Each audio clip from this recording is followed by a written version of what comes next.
Warning: the following podcast may prove to be informative and educational, but it is guaranteed to be entertaining.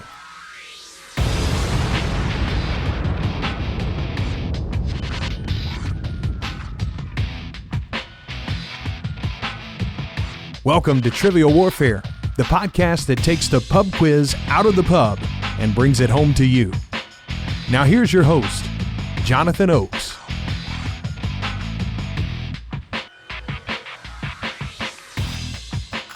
Hey guys, welcome back to another episode of Trivial Warfare.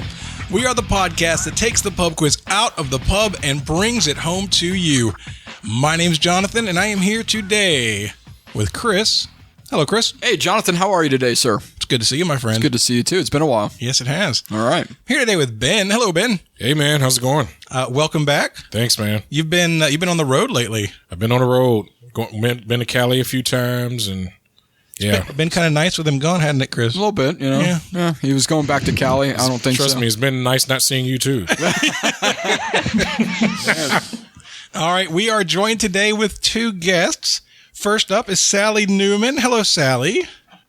Hi there. Welcome to the show. Tell us a little bit about yourself. Where are you from? What do you do? I live in Seattle, and I am a mental health counselor.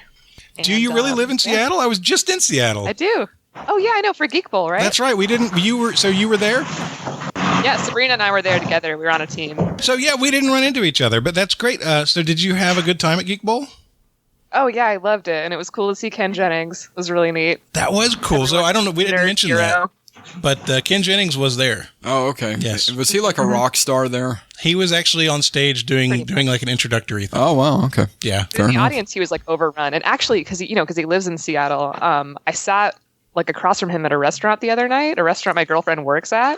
She like sent me a screenshot of the reservations, and she was like, "Did you make a reservation as Ken Jennings as a joke?" And I was like, "No." And she was like, "Well, he's actually coming here the same time you are." And I was like, "No way." And she's like, "He's not sitting next to you right now, but I'm going to switch it." And I was like, "Yes." Oh, that is awesome. Did you go talk to him? Cool. Oh, he actually, came to talk to her. Yeah, I tried to like play it cool. I was like, "No, Ken Jennings, like whatever, like not gonna like talk to him and let him sit with his wife." And he was like, "Oh, hey, Sally," and I was like, "Oh, hello, Ken." See you there. That's so amazing. Cool. All right, and we are also joined by Sabrina Fritz, another Jeopardy alum. Hello, Sabrina. Hi, Jonathan. It's great to have you here. Tell us a little bit about yourself. Where are you from? What do you do? Well, I live in Chicago, originally from Missouri, and I work at a patent contracting office. So you're kind of like Einstein. Is that basically what I'm hearing? Not quite. Pre-Einstein, I guess. Well, so. Einstein was still Einstein before he was Einstein, if you know what I mean. So we can expect great things from you, I think. Yes, okay, there we go. Fingers crossed. Yeah. All right, guys. Well, thank you for joining us today. We have a big moment that's about to happen, guys.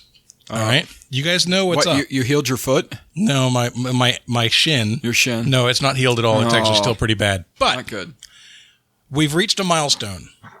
So you guys know we've been working on Patreon. People have been supporting the show and donating and really helping us out. And we've reached the $1,000 a month milestone. Wow. Oh, snap. So that is that's the big milestone that gets us to the point where we are now fully breaking even for all of the stuff that I do, that I spend, any of the trips I take for different things to go to different podcasting conferences and all that. Breaking even. Awesome. Not losing money at all anymore. That's great. That's amazing. That's awesome. Thank you so much, all you listeners. Yes. That doesn't mean we're still trying to grow. Obviously, I want to get to the point where we're profitable and everything's wonderful. But this is a big milestone. And one of the things that I promised as a goal for the captain tier and above was a big drawing on a quarterly basis once we reach this tier. So it's time to deliver on that promise. All right. Every quarter from here on out, as long as we're above the $1,000 mark, I'll be giving away a prize of a value somewhere between $300 and $400. So when we draw the name, I'm going to contact that person, find out what it is that they would like in that price range, order it for them, ship it off to them, and that'll be all theirs. That's it. That's theirs. Wow. And we're going to do that every quarter. My goodness. So 4 times a year. Man. Awesome? Very awesome. I'm Ready impressed. to do it? Let's do this. Let's give somebody something. Big money, no whammies. Got my numbers here. I've been shaking them up. I will hold them above Chris's head in a hat that's a Tampa Bay Rays hat. We need like I dramatic gave you music. this hat, as a matter of Pick fact. one number, my friend. We need dramatic music like hee hee ha ha. Jonathan, the number is 54. 54. The 54th Massachusetts. All right, put it back in there. Putting it back in there. So who is the lucky number 54, Jonathan? 54. Number 54. Number 54 has been on the show before. Really? Yes. Joshua Winrick. Oh, wow. Joshua Winrick is our winner. Congrats. Woohoo! That is awesome. Josh, I'll be reaching out to you, man, and finding out what you want. And hopefully I'll be able to bring you on so we can just talk about what you picked and why. And I think that's awesome. So congratulations to Josh Winrick. Yes, Josh, tell him what you want, what you really, really want. Yes.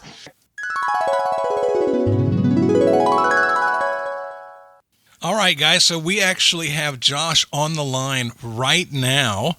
I'm editing this in, magic of editing and all that. So Josh, hey, how you doing, man? I'm doing well, Jonathan. How are you? Man, I am freaking awesome. I'm so excited to talk to you right now. So you just won. Everybody just heard me pick the number out of the hat. It was a Tampa Bay Rays hat, by the way. So you were number 54, and that means you're the winner of our first big giveaway. This is going to be a quarterly giveaway, but you're the first winner. Did you know that we were doing the drawing on that day? I did know. I guess the fact that it was April 1st never really occurred to me. Me neither.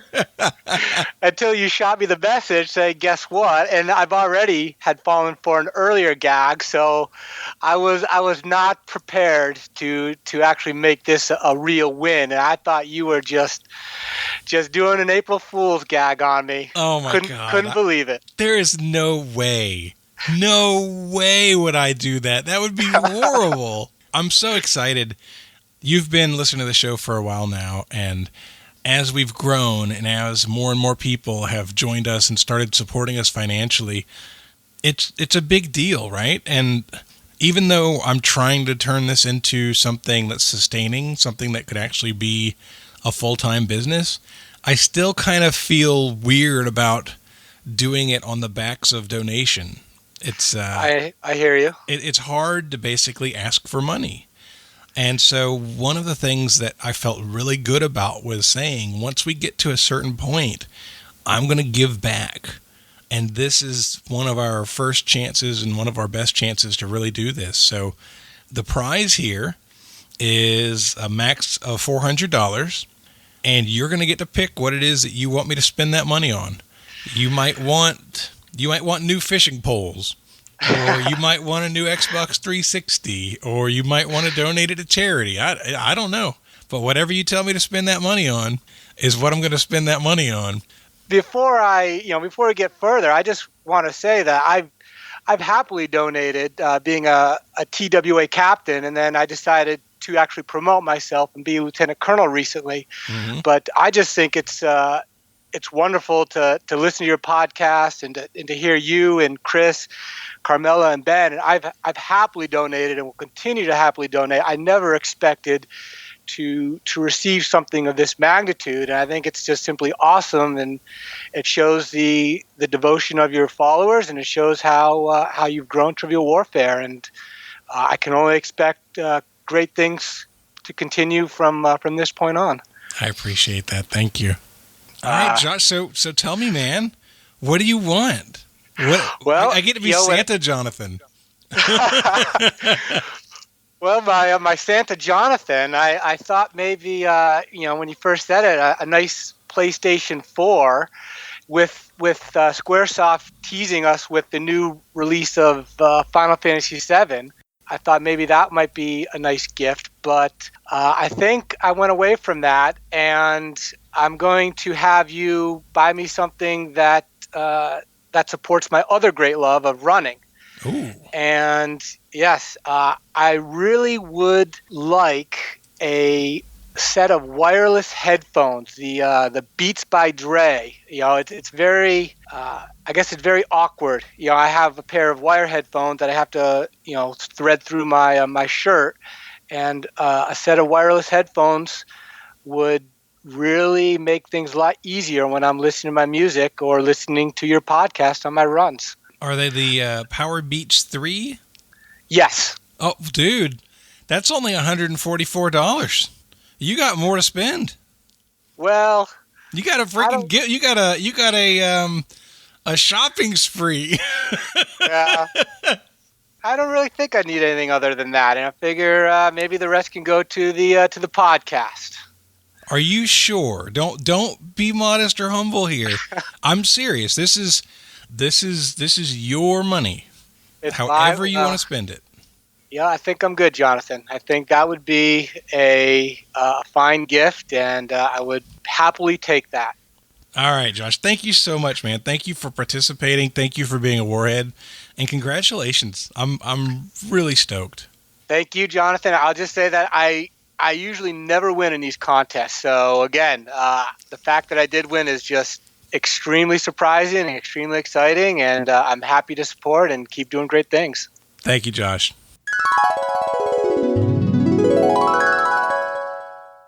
All right, guys. Thank you to everybody who's donating. And there was less than 100 names. Okay. So your chances of winning, they're not fantastic, but they're pretty good. That's decent odds. So if you want to get in on that drawing next time, that's at the captain level and above on our Patreon page at patreon.com/TWA. Nice. Cool. All right. Awesome. Well, guys. Yes, Jonathan. I think it's time to warm it up, Chris. Okay. What up, Chris? I'm about to. What up, Chris? 'Cause that's what I was born to do. All right. So we have a listener submitted question as I open up my phone to get to it. And this listener submitted question is by one Mr. Andrew Brown. Thank you, Andrew. Andrew was asking us, he wants us to give the top 10 most watched TV finales in the United States. So Sally, I'll let you go first. Yeah, can I ask if there's like a time frame? Is this recent or? This is of all time. It is after 1940. Okay. Yes. Okay. I'm gonna say Friends. Friends, number 6 on the list, was 65.9 million people. Well done. All right. Sabrina, you're up next. I am going to go with the one that I think is number 1 on this list, which is MASH. MASH is 100% number 1 on this list. Well done. And Nice. that finale usually makes me tear up every time I watch it anyway. So, and as Jonathan can attest, I don't cry at much stuff, but that makes me tear up a little bit. All right. I'll make sure Angie knows. Yep, fair enough. Anyway, Jonathan, you're up. I remember. Do you remember the time? No, okay. Yes, I do. I was about to jam, man. I remember that MASH broke the record set by The Fugitive, and so I'm going to say The Fugitive. The Fugitive, number 4 on the list, was 78 million. Well done, good sir. Oh. All right, Ben. Couple guesses in my mind. I'm going to go with Seinfeld. Seinfeld, number 5 on the list, was 76.3. Everybody is pitching perfect so far. Well Nice. done. It's a lot of people. All right, Sally. Oh, You're Seinfeld up. was my guess. I'm for sure going to be the one who's not pitching perfect now. But I'm Way to go, Ben. Jeez. bad, Ben. No longer hashtag Team Ben. Oh, we've eliminated one Team Ben person. Boom. Whatever. Let me think. Okay, so I would say then I'm going to go with Happy Days. Happy Days, I'm sorry, is not on the list, Sally. Oh. Bum, bum, ba-dum. I knew it. All right, Sabrina, what do you think? All right. I have a guess, and if it's right, I think Sally's going to be a little upset. My guess is Frasier. Oh my God. Frasier, I'm sorry, not on the list either. Good, thank God. That would have been ironic, though, for a mental health counselor in Seattle. That's exactly why. Very nice, very nice. I didn't think about that at all. That's really good. All right, Jonathan. I'm going to stick with the Frasier theme and go Cheers. Cheers, number 3 on the list, 93.5 million. Well done. All right, Ben. Yeah, see, now it's getting tough. It really is. There's a couple on here that are like, whoa. I was going off of finales that I've seen, but Now that I think about it, I haven't really seen that many finales I think were super popular. So I'm going to go with Breaking Bad. Breaking Bad, I'm sorry, not on the list. I didn't think it would be because it's cable. Yeah. That, and also with it being later on, I mean, a lot of people don't really watch it live anymore. More choices. Yeah, exactly. Is it just series, or do miniseries count? Do miniseries count? Yes, they do. Oh. Okay. Oh. Because it's finales. So, anyway, so MASH has been talked about. Cheers has been talked about. Fugitive has been talked about. Seinfeld and Friends. So you still got number 2, number 7, 8, 9, and 10. And Sally, you're up to bat. Okay. I'm trying to think of like weird old ones that have kind of like famous finales or famous episodes.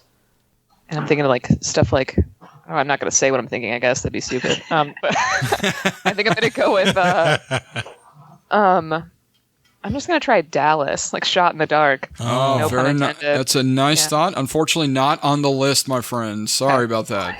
All right, Sabrina. Okay, well, that talk about miniseries got me thinking about something that I think might have made this list. I'm going to go with the finale of Roots. That was what I was going to go with. Roots, that's a good one. Probably the second toughest putt on here. Number 2 on the list with 100 million people. Nice. Sabrina, well done. And it's always nice to see Jonathan squirm. Just a smidgens. I want an assist on that answer, please. You should have waited and asked when it was your turn, A mister. hockey assist at best. That's good enough for me. All right, Jonathan, you're going to have to come up with a new answer, mister. I am. And I'm running low, buddy. So 7, 8, 9, and 10. Those are the ones that are left? Yes, sir. So typically finales are going to be really popular if they were like a cultural touchstone kind of show.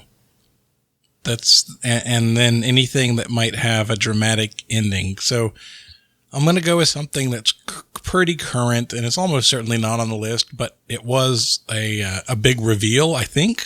And I'm going to say How I Met Your Mother. How I Met Your Mother, not on the list. That's a good guess. That had about 25 million. Was it a big reveal, though? It was a big reveal. Okay. Well, not really reveal, but it was a big, how it ended was the big reveal portion of it. Okay. So, all right. Ben, what you got? Let's go with The Sopranos. Sopranos, I'm sorry, HBO, not going to be on the list, my friend. Yeah. All right. So we're going to go take one more round because we've got 4 answers still on the board and 4 people. So let's find out if we can get it all right. Sally. I can answer that. Yeah. I got faith in the 4 of you. Well, maybe not Ben, but I got faith in the 3 of you. Yeah, the bet is we're going to get 2 out of 4, and I'm taking the under. All right, Sally. What are you thinking? Okay. All right. I mean, a lot of sitcoms. I'm thinking, I mean, I would be really happy if this were the case. So I'm going to guess Golden Girls. I love Golden Girls. I love the finale of Golden Girls, but I'm sorry it's not on the list. Oh, bummer. Oh, yeah. Leslie Nielsen was in the last episode of the Golden Girls. Oh, it's a great episode. Yeah, that's right. You like married one of them. I know. Yeah, he Dorothy. Married Dorothy. That's right. So, all right, Sabrina, what do you got for your last guess or answer? All right. This is a bit of an oddball one, but I think I remember this finale was pretty well watched. I'm going to go with Spin City. Spin City? I'm sorry, not on the list. Oh, man. Good Welcome guess. back, Michael J. Fox in that episode. Also, Charlie Sheen was in it. So, I'm sorry, but Jonathan, can you find the will to get 1, 7, 8, 9, or 10? I will tell you this: everybody's heard of all 4 of them. Are you sure? Because I'm not a TV guy. No, Great. If you haven't, you just need to be smacked. And Ben will do it. I was just about to wonder if that was a threat there. No, I'm soft. SAWFT, soft. My name is Enzo Amore. All right. You're holding up the show, Jonathan. Come on. On my shoulders, buddy. On my shoulders. I'm gonna guess. I want to say something from the 70s, and because the major networks were all there was there, so all the stuff hadn't been siphoned off yet. I'm gonna guess Mary Tyler Moore Show. Mary Tyler Moore Show, great guess, but not on the list. I'm sorry. All right. So can you make it on the list, Ben? That's the question. Sounds like his stomach's rumbling. Well, that's because the microphone's Once you pointed at read it. them, I'll know instantly. Oh, sure. So will the rest of us. And it's like, why can I not think of it now? I'm going to say mad about... No.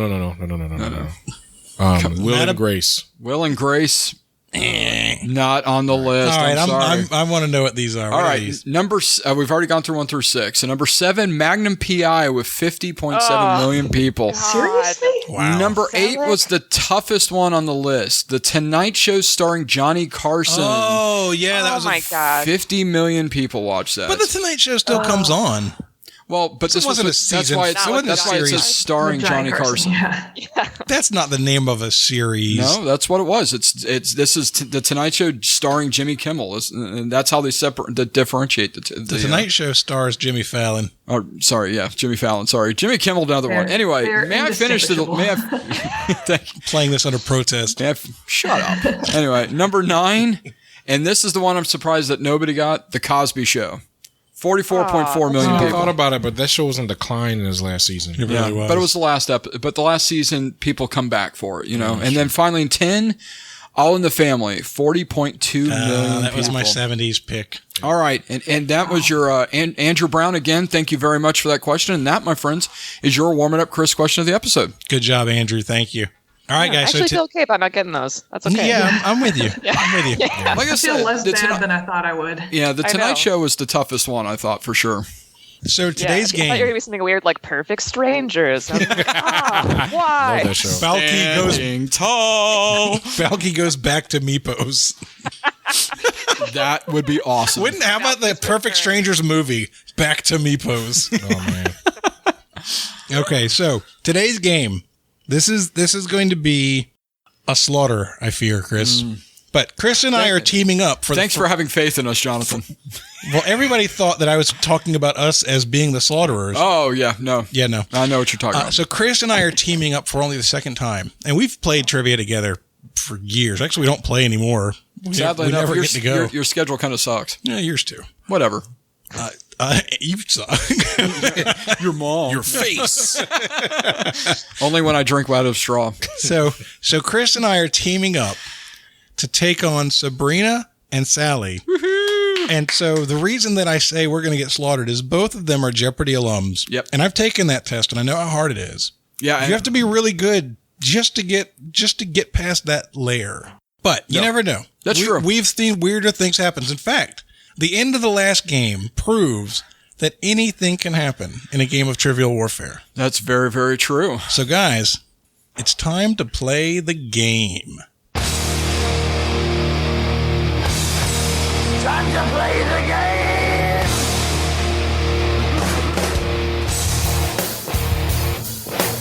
Here's how it works. Our game is 6 rounds long, 3 questions per round, and each question is worth 10 points. There will be a midpoint question after round 3 that's worth 20 points. And when we get to the final question at the end of the game, you will be able to wager any or all of what you've earned throughout the game. If you're playing along at home, you can pause the game after each question to give yourself a chance to think about it and answer before listening to us. All right, guys, let's get started. Let's go. All right, Ben, get us started. All right, so most of these questions were listener submitted, so I'm going to shout out the name of the listener before each question. Your first question came to us from David Raffetto. So thank you, David. David was recently on the show. Excellent, David. Round 1, question 1. The category is movies. Okay. In 1939, Victor Fleming saw 2 films he directed nominated for Academy Awards Best Picture. Name one of those 2 films. Best Picture nominee? Nominated for Best Picture. I'm 100% sure that's the right year. Probably. See, this is funny. If you were really 100%, you would say yes and we would go. Well, no. Was it nominated for Best Picture? Yes. Is that the right year? Hold on. Yes. There's Okay, let's two- lock it in. There's 2 questions. There's 2 concerns on this. First, it's the year. Yep, absolutely. But secondly, was he the one that directed it? And I'll be honest with you, I like your answer better. I see what you're saying. Yeah. If he was just asking name one of the 5, then I'd lock it. I would circle it and lock it in. So what's funny is I had already just jumped past that part because I know I don't know this guy's name, and I was just strictly Just going going with off the of you. year. Okay, so I'll let you pick which one of those you're more But do you confident see in. my Yes, my, definitely. my hesitation? Definitely. Okay. I will let you pick which one you're more confident in. All right. We're going to lock in with yours, as a matter of fact. Okay. All right. We are locked in. Over to you guys. Okay, so 1939, I think, was That's a super early year. So, like, it's super early, but I also think that the year is important, mostly because that name is not immediately familiar to me. Like, I've definitely heard it, but I think that that's the year that The Wizard of Oz did not win. Yeah, no, so The Wizard of Oz was the only thing I was thinking. So I was like, early famous movie, guy I don't know. Also because The Wizard of Oz had like 4 directors, I'm pretty sure. Yeah, which is a good call. I think that's a great guess for us. I think that the only other one that I would know from that year is I think that was the year that How Green Was My Valley. How Green Is My Valley. I think that was the one that beat The Wizard of Oz. So I just took like a quiz on Sporkle last night of like all the best Oscar winners. And I looked at How Green Was My Valley because that's Alex Trebek's favorite movie, so I paid special attention to it. But it was I think that was in 1941. I think it had a 40 in it. So I think I would no, you're right. You're right, because that was the one that beat Citizen Kane. Yeah. You should totally go with that. I think we should go with Wizard of Oz. I think we should lock that in. Yeah, no, I agree. Okay. All right, so you're locked in with The Wizard of Oz? Okay. All right, so 1939 is considered to be the greatest movie year of all time. Is it really? Oh, yeah, because Wizard of Oz came out that year. Mr. Smith Goes to Washington, done by Frank Capra, came out that year. It's a good movie. Yeah. And then, of course, our answer, which is Gone with the Wind. I'm hoping that 1939 is Gone with the Wind, because that was my contribution. Yeah, but I think Gone with the Wind won the Academy Award for Best Picture that year. Okay. I think so. I mean, we're about to learn. Sabrina might be able to help me out on that. Or actually, Sally, you're the one that said you did the Sporkle one. I think that was a winner. I know that Wizard of Oz wasn't on the winner list that I just did, and I think Gone with the Wind was. Crossing the fingers. So the two films that Victor Fleming directed in 1939 were The Wizard of Oz and Gone with the Wind. Yes! Imagine having both those on your resume. I know, right? And the funny part is he's not really talked about as a director at all. Is he talked about as something else? Not really. Okay. But I'm talking about like Frank Capra is talked about him. You know? I never heard of him. Yeah, exactly. Well, maybe it was like, okay, I did 2 of the biggest films in history. Mic drop, done, not doing anything else. That's what I would do. Deuces. Yeah. Deuces. You guys, you're funny. All right. Your second question comes from Dan Lundberg. Thank you, Dan. Hey, Dan. Good to hear from you, man. Dan. All right. And the category is world capitals. Oh, boy. Let's go. The southernmost national capital on the planet can be found in what country? And for 2 bonus points, name the city. Okay. You want to lock in that, John? Yeah, we're locked in. Okay. All right, ladies. Yikes. Okay. So, all right. So here's what I'm thinking. So I'm pretty sure it's New Zealand and Wellington. Really? That would make a lot of sense to me. What are you thinking? So I was trying to remember in my head if South America or Africa stretched down further south than all of the Oceania stuff. Definitely not farther south than Oceania. If it's definitely not, then I'm willing to go with New Zealand. I was just trying to like go around like that line of latitude and like think. Mm-hmm. If there's anything else, sucks because like maps don't help because they're all wrong. No, seriously, terrible. So South America, it's got like Chile, and then it's got like Argentina, and those are like at the southern tip. But like Santiago is like in the middle of Chile, and like Buenos Aires is like also in the middle of Argentina. I'm pretty sure. I don't think it's at the south. No, South Africa, it would be like South Africa, but all their capitals are kind of up too. But then Australia is like way the hell down there, and then I'm sorry, can I say hell? Yeah. and then New Zealand is I think like southeast of that slightly. So I would say Wellington, and I'm 99% sure it's Wellington and not Auckland. I think Auckland's the most populous city. It's Wellington. Yeah, Wellington's the capital. Okay, yeah, I'm willing to lock that in. Yes, sure. We're gonna go with New Zealand and Wellington. Well, Chris, I've never heard of Wellington. I thought the only Wellington I've heard was steak. Beef. Yeah. Yes, I'm more of beef Wellington. Yes, or, fair enough. Or shoes. Oh, there you go. I've never heard of Wellington the shoes. Duke. I'm sorry. I'm aware of Duke. Oh, very Wellington. nice. Yes. I'm on the same page. I'm familiar with the Earl of Sandwich. Yes. I'm on the same page with them. I've looked at the maps and I've paid attention to that, and I was struck by how that New Zealand is further south than Australia is. And so we locked in New Zealand, but I don't know Wellington, so we said Auckland, New Zealand. All right. So the southernmost national capital can be found in New Zealand, and the capital is Wellington. Man. That's all right, Jonathan. You did good. You did good with New Zealand. Well done, man. Oh, bonus points. I know. That was How I hate actually, thee. I got a Jeopardy question about Auckland, so like it's got a special place in my heart. Nice. You know, it's funny. We were just recording with Ricky Young earlier today. Oh, Oh, boy. nice. He's great. And Yeah. literally, I asked a question. He's like, "Oh, I know this. I had a Jeopardy question about it." Whenever you play with Jeopardy players, everything they had on their episodes, they know by heart for the rest of their lives. Of course. Man, I tell you what, you guys are like a fraternity. It's like, oh yeah, we know him. Oh, it's It's just He pretty was incredible. on my actually. taping day, Yeah. Say that again. actually. He was on my taping day for Jeopardy. Oh, well, wow. so they were in the green room actually- together. Nice. Oh, wow. Yeah. You so could have we, competed with each other. Huh? You could have competed with each other. They just drew the names differently. We could have. Yeah. You Yeah. would have taken them down. All right. So your last question in the round is in music. Barbie Girl was a 90s smash hit by what Danish band? Locked in. Locked in. Do you guys want a 3, 2, 1 that? 3, 2, 1. Aqua. Aqua is the answer. We should sing. No. Come on. Should we? No. 3, 2, 1. Come on, I'm a Barbie girl in my Barbie world. That's like It's 4 more plastic. words in that song. It's Just go. fantastic. You can break my hair. See? Trust me. Everybody knows this. anyway. I don't. I'm sorry. I know the song. I know who did it, and then it's called Come on, Change the Barbie. Station. Let's go party. So apparently they're the biggest selling Danish band of all time. Like here in What? Does Denmark, anyone know they're more number than one. one Aqua song? Yeah, That's my Dr. guess, Jones. too. Dr. Yes, Jones. exactly. Wait, You hold guys on. know Roses- more than one Aqua song? I had that album. That's a decent That's album. I It's thought, They're the decent biggest album. Danish band and I biggest thought selling Danish ABBA band was in history. Danish. Swedish. So good. Oh, Swedish. Danish. Okay. They're okay. Danish. Yeah, All right. that album's not that bad. It's actually really catcy. I'll take your word for it. Oh, Yeah, I was I'm going to gonna say, send you catch a what screen of is just the like question. 1,000 Aqua songs. Please don't.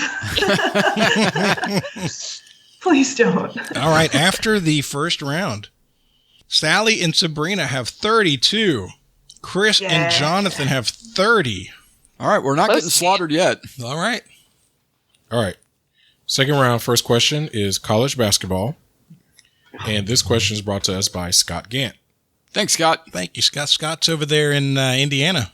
Oh, there you go. He's a Hoosier. Yeah, Scott. I met Scott when I was in Chicago last year. Oh, that's right. I yeah, forgot. That's Scott's a very good cool. guy. Very nice. All right. What were players not allowed to do during NCAA basketball games from 1967 to 1976? So when we say not allowed to do, we mean was banned? Yes. Because they weren't allowed to fly to the moon, right? So it's Specifically something during this period. specific, but it was specifically banned, like in the rules. Right. Fly me to the moon. Sorry. I had that in my head, too, by the way. It's like flying to the moon. I hope you're writing something good because I got crap. That's the 2 off the top of my head. I didn't think so either, but it was Doesn't not make sense. So the wording of the question was not allowed to. It didn't exist. Ben, I'm sorry. We're locked in. All right. You're locked in? Yes, sir. Yes, ma'am. All right, great. So, I had no idea. You and me okay, both. Asked cool. the question, Then but do you want to hear my series of joke answers? Yes, I have a real answer, but I would love to hear Canadian McBaple shot. Okay. So my list, I'm like, oh, okay, so 60s. What are they not allowed to do in college? I'm like, okay, so I have bash Nixon, do LSD, and be communist. I'm pretty sure. Good answer. Good answer. Thank So you. those are great. Those are really, really stellar. The first thing that immediately struck me was 2 things, actually. One, the NCAA loves lording everything over their student athletes. Got it. And 2, the years 67 to 76 seemed particularly important given the amount of unrest on college campuses at the time, which is why my answer was participating in college student protests. Oh, interesting. I like that answer. So I think that there was so many like student protests, especially, I don't remember exactly when Kent State happened, but I think that was like within that time span. Earlier. Was it earlier? In that case, I I think that they probably didn't want their athletes involved in any sort of political unrest at all. I think that's an awesome answer, given like college and like that time period. Yeah, I mean, I think that my answers are better. You know, I would really like to. What? Yeah, we should definitely go with that. I think that's great. We're gonna. Okay. You want to lock it in? Sure, let's lock it in. All right. Chris, that feels like a pretty good answer. We didn't go in that direction. No, we were thinking mostly specifically in-game. Yeah. That we weren't allowed to do something with in-game because originally I wrote down 3-point shot and foul out because maybe they decided, you know what, if you're playing, maybe you don't have to foul out or anything like that. That was my thought process. And then Jonathan's like, well, I think 3-point shot. And then I was like, I really don't think so because I remember in 83 that the 3-point shot wasn't in play because Michael Jordan couldn't, his very long shot at the end of the 83 finals game was a 2-point shot because the 3-point line wasn't in play yet. And then it hit me. I was like, maybe they weren't allowed to call a timeout because it said specifically about the players themselves and not about the coach. So I think maybe the timeout was actually something that the coach had to call from the bench. So we locked in with call timeouts. But I really like how the years, I like the direction they went with the years. Yeah, I kind of wish I broadened my thought process on it a little bit. Me too. So this rule later became what was called the Lou Alcindor rule because it was brought in. Oh, they weren't allowed to dunk, him. were they? Players are not allowed to dunk. Man, darn it! Oh my God, for real? I was thinking that, but I was like, I don't know anything about basketball. Yeah, Lou Alcindor, who later, of course, became Kareem Abdul-Jabbar, was Crazy. so dominant at UCLA that they banned dunking to kind of neutralize him.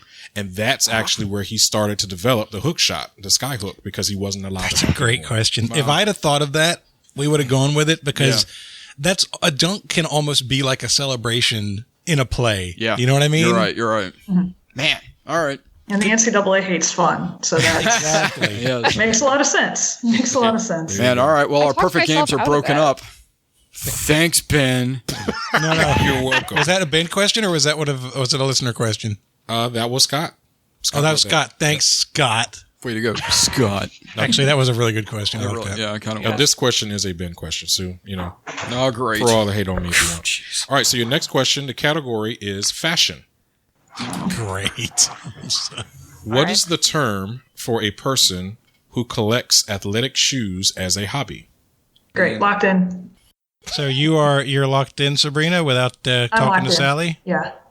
Sally, are you good with that? Yeah. You I sure you trust don't her. want to talk her out of it? Because I'll I let think she knows you the unlock secret. if you want to. All right. Okay, Chris, we can talk. Okay. What's there to talk about, though? I got nothing. I got less than nothing.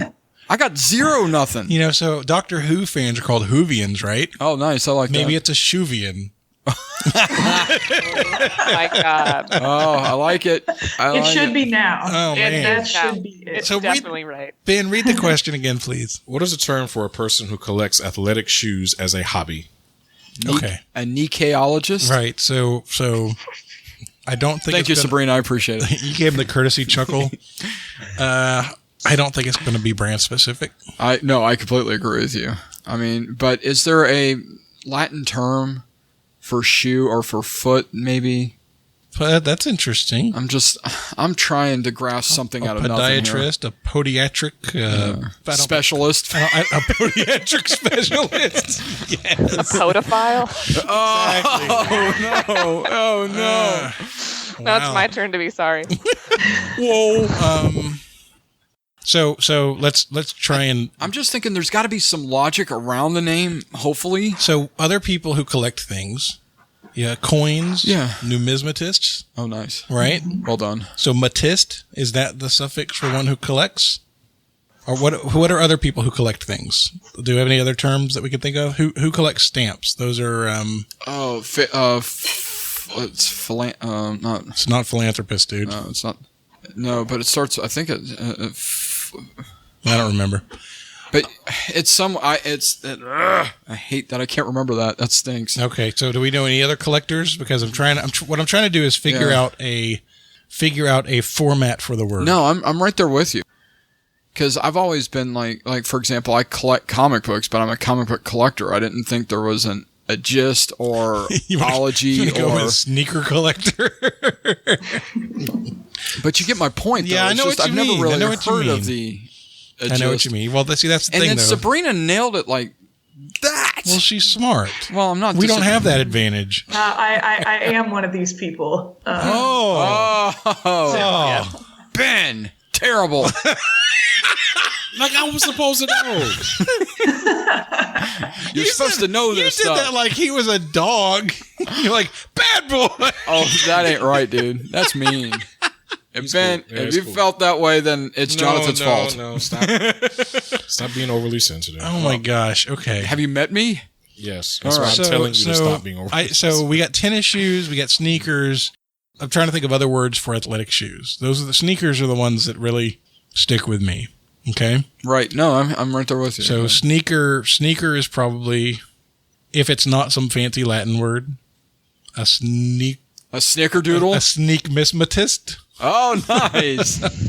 You know what? Got nothing better. I got nothing. We're going with a sneak mismatist. Okay. Say that 3 times fast. No. I don't want to say it again ever. All right, Sabrina, take us to school. All right, so a little bit of backstory. The first thing that I bought after my Jeopardy check came in the mail was a pair of Air Jordans. Nice. Wow. That's cool. So- Which ones? What kind? They were the ones. Oh, wow. Like the first With ones. Yeah. So they're actually like all black with red seams. So Dang. big fan. Man, I paid my student loans. I'm so boring. I truly. I wasn't old enough to start paying my student loans yet. So. Oh, that's right. So small. So I would self-identify as a sneakerhead. That's what I wrote down. Sneakerhead. It was so achievable. Oh, my gosh. The correct answer is You were right there. sneakerhead. You were right there. Wow. Honestly, sneakerdoodle close. is what it should be. Sneakerdoodle. That was So awesome. cute. That was great. I feel I almost gave it away because I was like, she knows her sneakers. And I was like, crap, I said sneaker. I feel so foolish. Chris, if I'd have known that it was going to be something that was not fancy, but Yeah. totally could have gotten there. Yeah.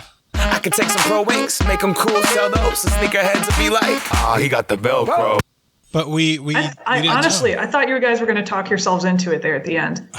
Yeah, If I only. I feel like I should just stick my head in the toilet now and just get my own self swirly. Man. All right, let's move on from that yes, question. go ahead. Run away! Before Chris starts giving himself wedgies. Yeah, swirlies. Noogie! Your last question in the round is in holidays. Holiday! This question comes to us from Tanya Boland. Oh, thank you, Tanya. I know, I'm going to have to do the heavy lifting on this one, because if there's one thing that Jonathan truly sucks at is holidays, and that's the truth. It's so specific. Am I right, though? It is. I don't know anything. Whenever you ask, like, what date is whatever, and nope, I got nothing. Yeah, he's a father. He's a father. He doesn't know when Father's Day is. That's your day. I'm the parent that ignores all the holidays and all the other parents hate. That's really Yes. true. Okay. Hogmanay is celebrated on the last day of the calendar year in what country? Bless you. Thank you. Can you please spell it? Yes, please. Yes, Hogmanay is Hogmanay. And can you give me the country of origin? Can you use it in a sentence, please? Preferably one that tells us what country it's used in. All right, repeat the question, please. Hogmanay is celebrated on the last day of the calendar year in what country? Oh, who wrote this question? Tanya Boland. Oh, We're locked in with possibly a right or wrong answer. no, it's definitely wrong. Okay. All right, ladies. Is this one of the languages you know, Sally? Sadly, no. Hogmonian? Hold on, wait a second. One of the languages? How many languages do you know, Sally? Oh, no is a strong word. I just lived a lot of places, but I know a lot. Some of Turkish, a lot of German, and Spanish. Wow. Good Lord have mercy. Yeah, so I was hoping it'd be one of those. I had like written. I was down, banking like, on that. I have Yeah, gibberish. me too.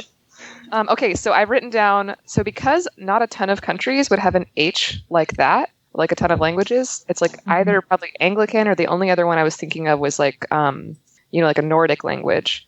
The countries I wrote down are either like British or formerly British, or like other countries like that. So you want to hear my list of 10 and see if anything jumps out? Oh my God. Okay. Yeah, okay. So I put down Australia, UK, South Africa, Zimbabwe, Finland, Sweden, Denmark, Norway, and Samoa. And then like UK in general, or Ireland. Okay, you said those very, very quickly. Well, first of all, would you think it's like do you have any idea? Like, do you have any thoughts? I think that H, the point that you made about the H is, I think, really important. It almost makes me think that it's one of the more, I don't really know that much Dutch, or for that matter, anything about languages in general, but South Africa is definitely a really interesting choice. Yeah, actually, though, you pointing out that the Dutch influence makes me think it's less South African, because Dutch has a lot of like weird double letters, and that's not happening here. The A thing is also weird, like that suffix. That seems like Britishy. It seems Britishy. The only thing that really popped into my head was it being like Hogmanay was making me think that it could be, if it was any like non-Anglican language, it was something like Malay, only because Malay also ends in the L-A-Y. I really, I don't really know. I was all over the board on this. I love that answer. This is like truly a shot in the dark. So it really is. I don't know anything about Malay. So like, if you want to go with Malaysia, we could. I don't know anything about Malay other than that it's spoken in Malaysia and it is called Malay. So, and it ends in the same two letters as a Hogmanay. It does. I think that's a strong link. I mean, I'm down for whatever you're thinking. It would be a 100% guess on my part. So I don't know. Do you want to just go with something basic like Australia? But like, we would probably know that. I don't think I would know that. Okay, let's go with Australia, only because we're going to feel bad if it's something that obvious. If it is Australia and it's, okay. Yeah, okay, I'm down for that. If it's Malaysia, like, I'm going to send you a beer. I'm going to, like, Postmates you. A Malaysian beer. A beer. Malaysian beer. Yes. Yeah. They're popular everywhere in the world that is Malaysia. All right. Are we locked in on Australia then? Oh God! Or what if should we just do Malaysia? I can't make a decision. What do you want to do? I think she just talked herself out of her answer. That's awesome. I did. I got excited. I feel like we're now in a double bind where no matter what we put, if we get it wrong, we're going to be upset. She realized she doesn't want to give her a beer. Okay, we're going to lock in with Malaysia. Okay. All right, Malaysia. So we knew one thing. One clue that we had. We did know something? We knew one clue. Oh, thank God. Tanya is from Wales. Okay. So that was a little unfair to our guests, but we don't care. Everybody knows. She knows languages. Okay, fair enough. I know Tanya's from Wales. We all bring something different to the game. So if at first we had been talking about islands, and it was funny that literally in my head I was thinking Malay a bit myself because of the connection of the rhyme. Yes, the rhyme was strong. But because Tanya was from Wales, we moved up into Europe, and we just stabbed in the dark, went with Scotland. All right. Yeah. I think Hogmanay is a good guess. Hogmanay is closely related with the song Auld Lang Syne, which is originated in Scotland. Oh my God, we got it right! You're kidding me! Woo! I almost don't feel bad about that. I know.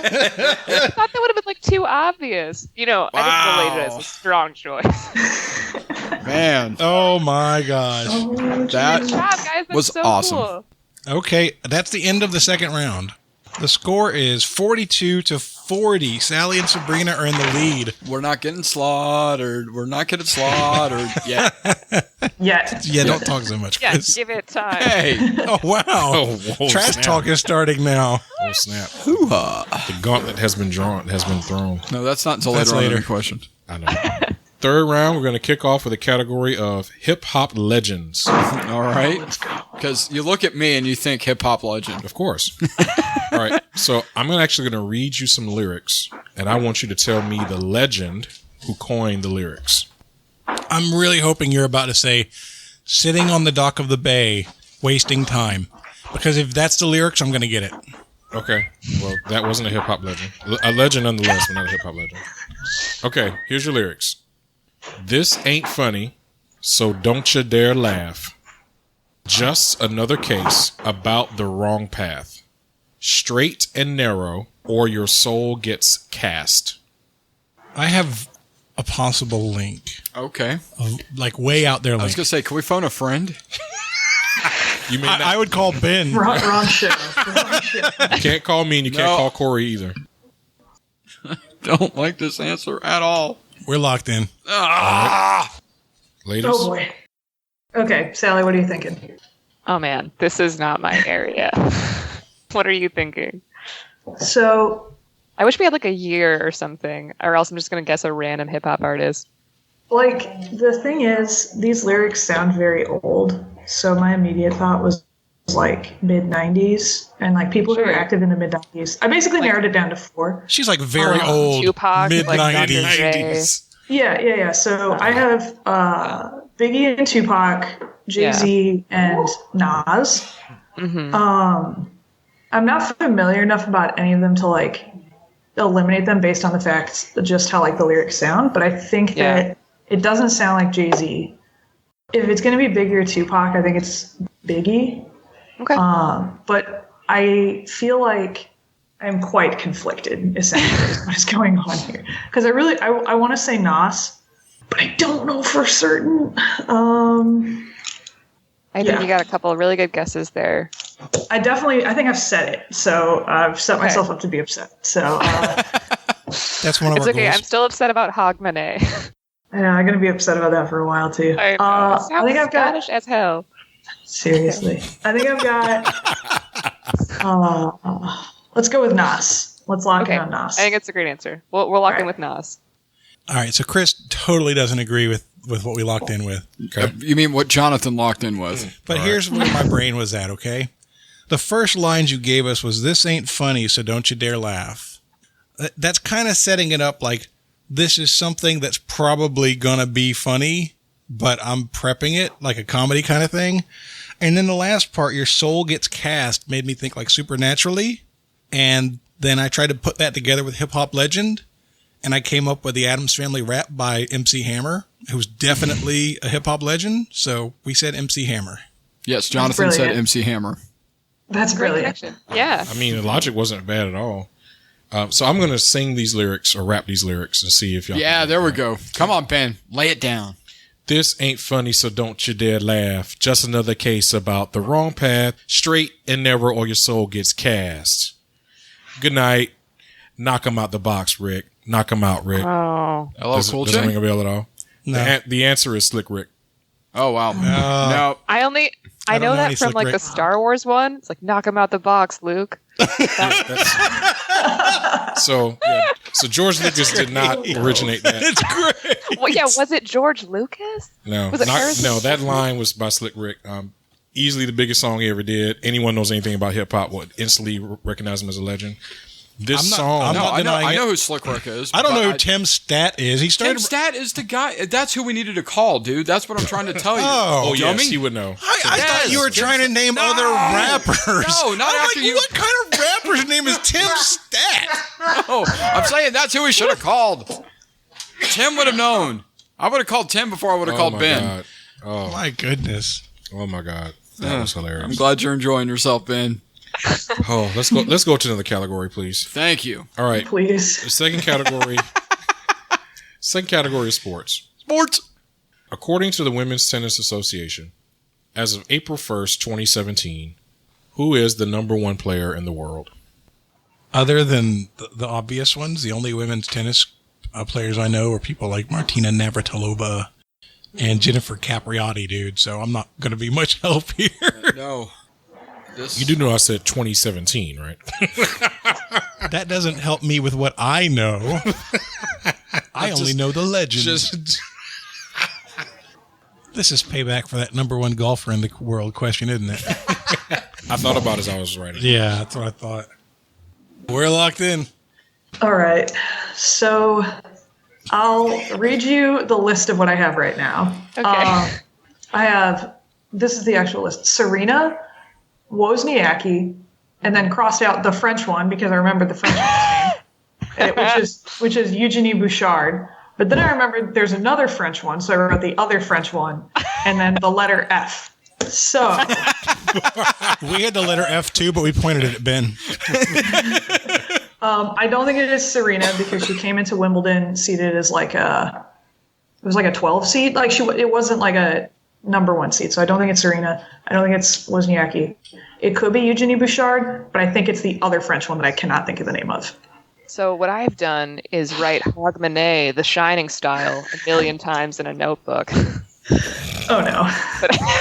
Oh no. No, I actually so I think I saw this list actually, and I know Serena is up there, but I think that there's a woman named Kerber who's yes, Angelique Kerber. Yes, okay, I didn't know her first name.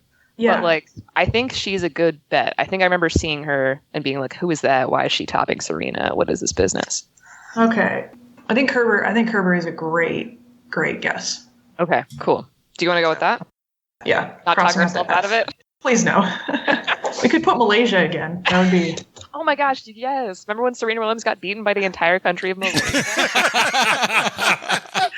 It was fantastic. That sounds worse now that she says it out loud. Well, that's what it took to beat Serena, so.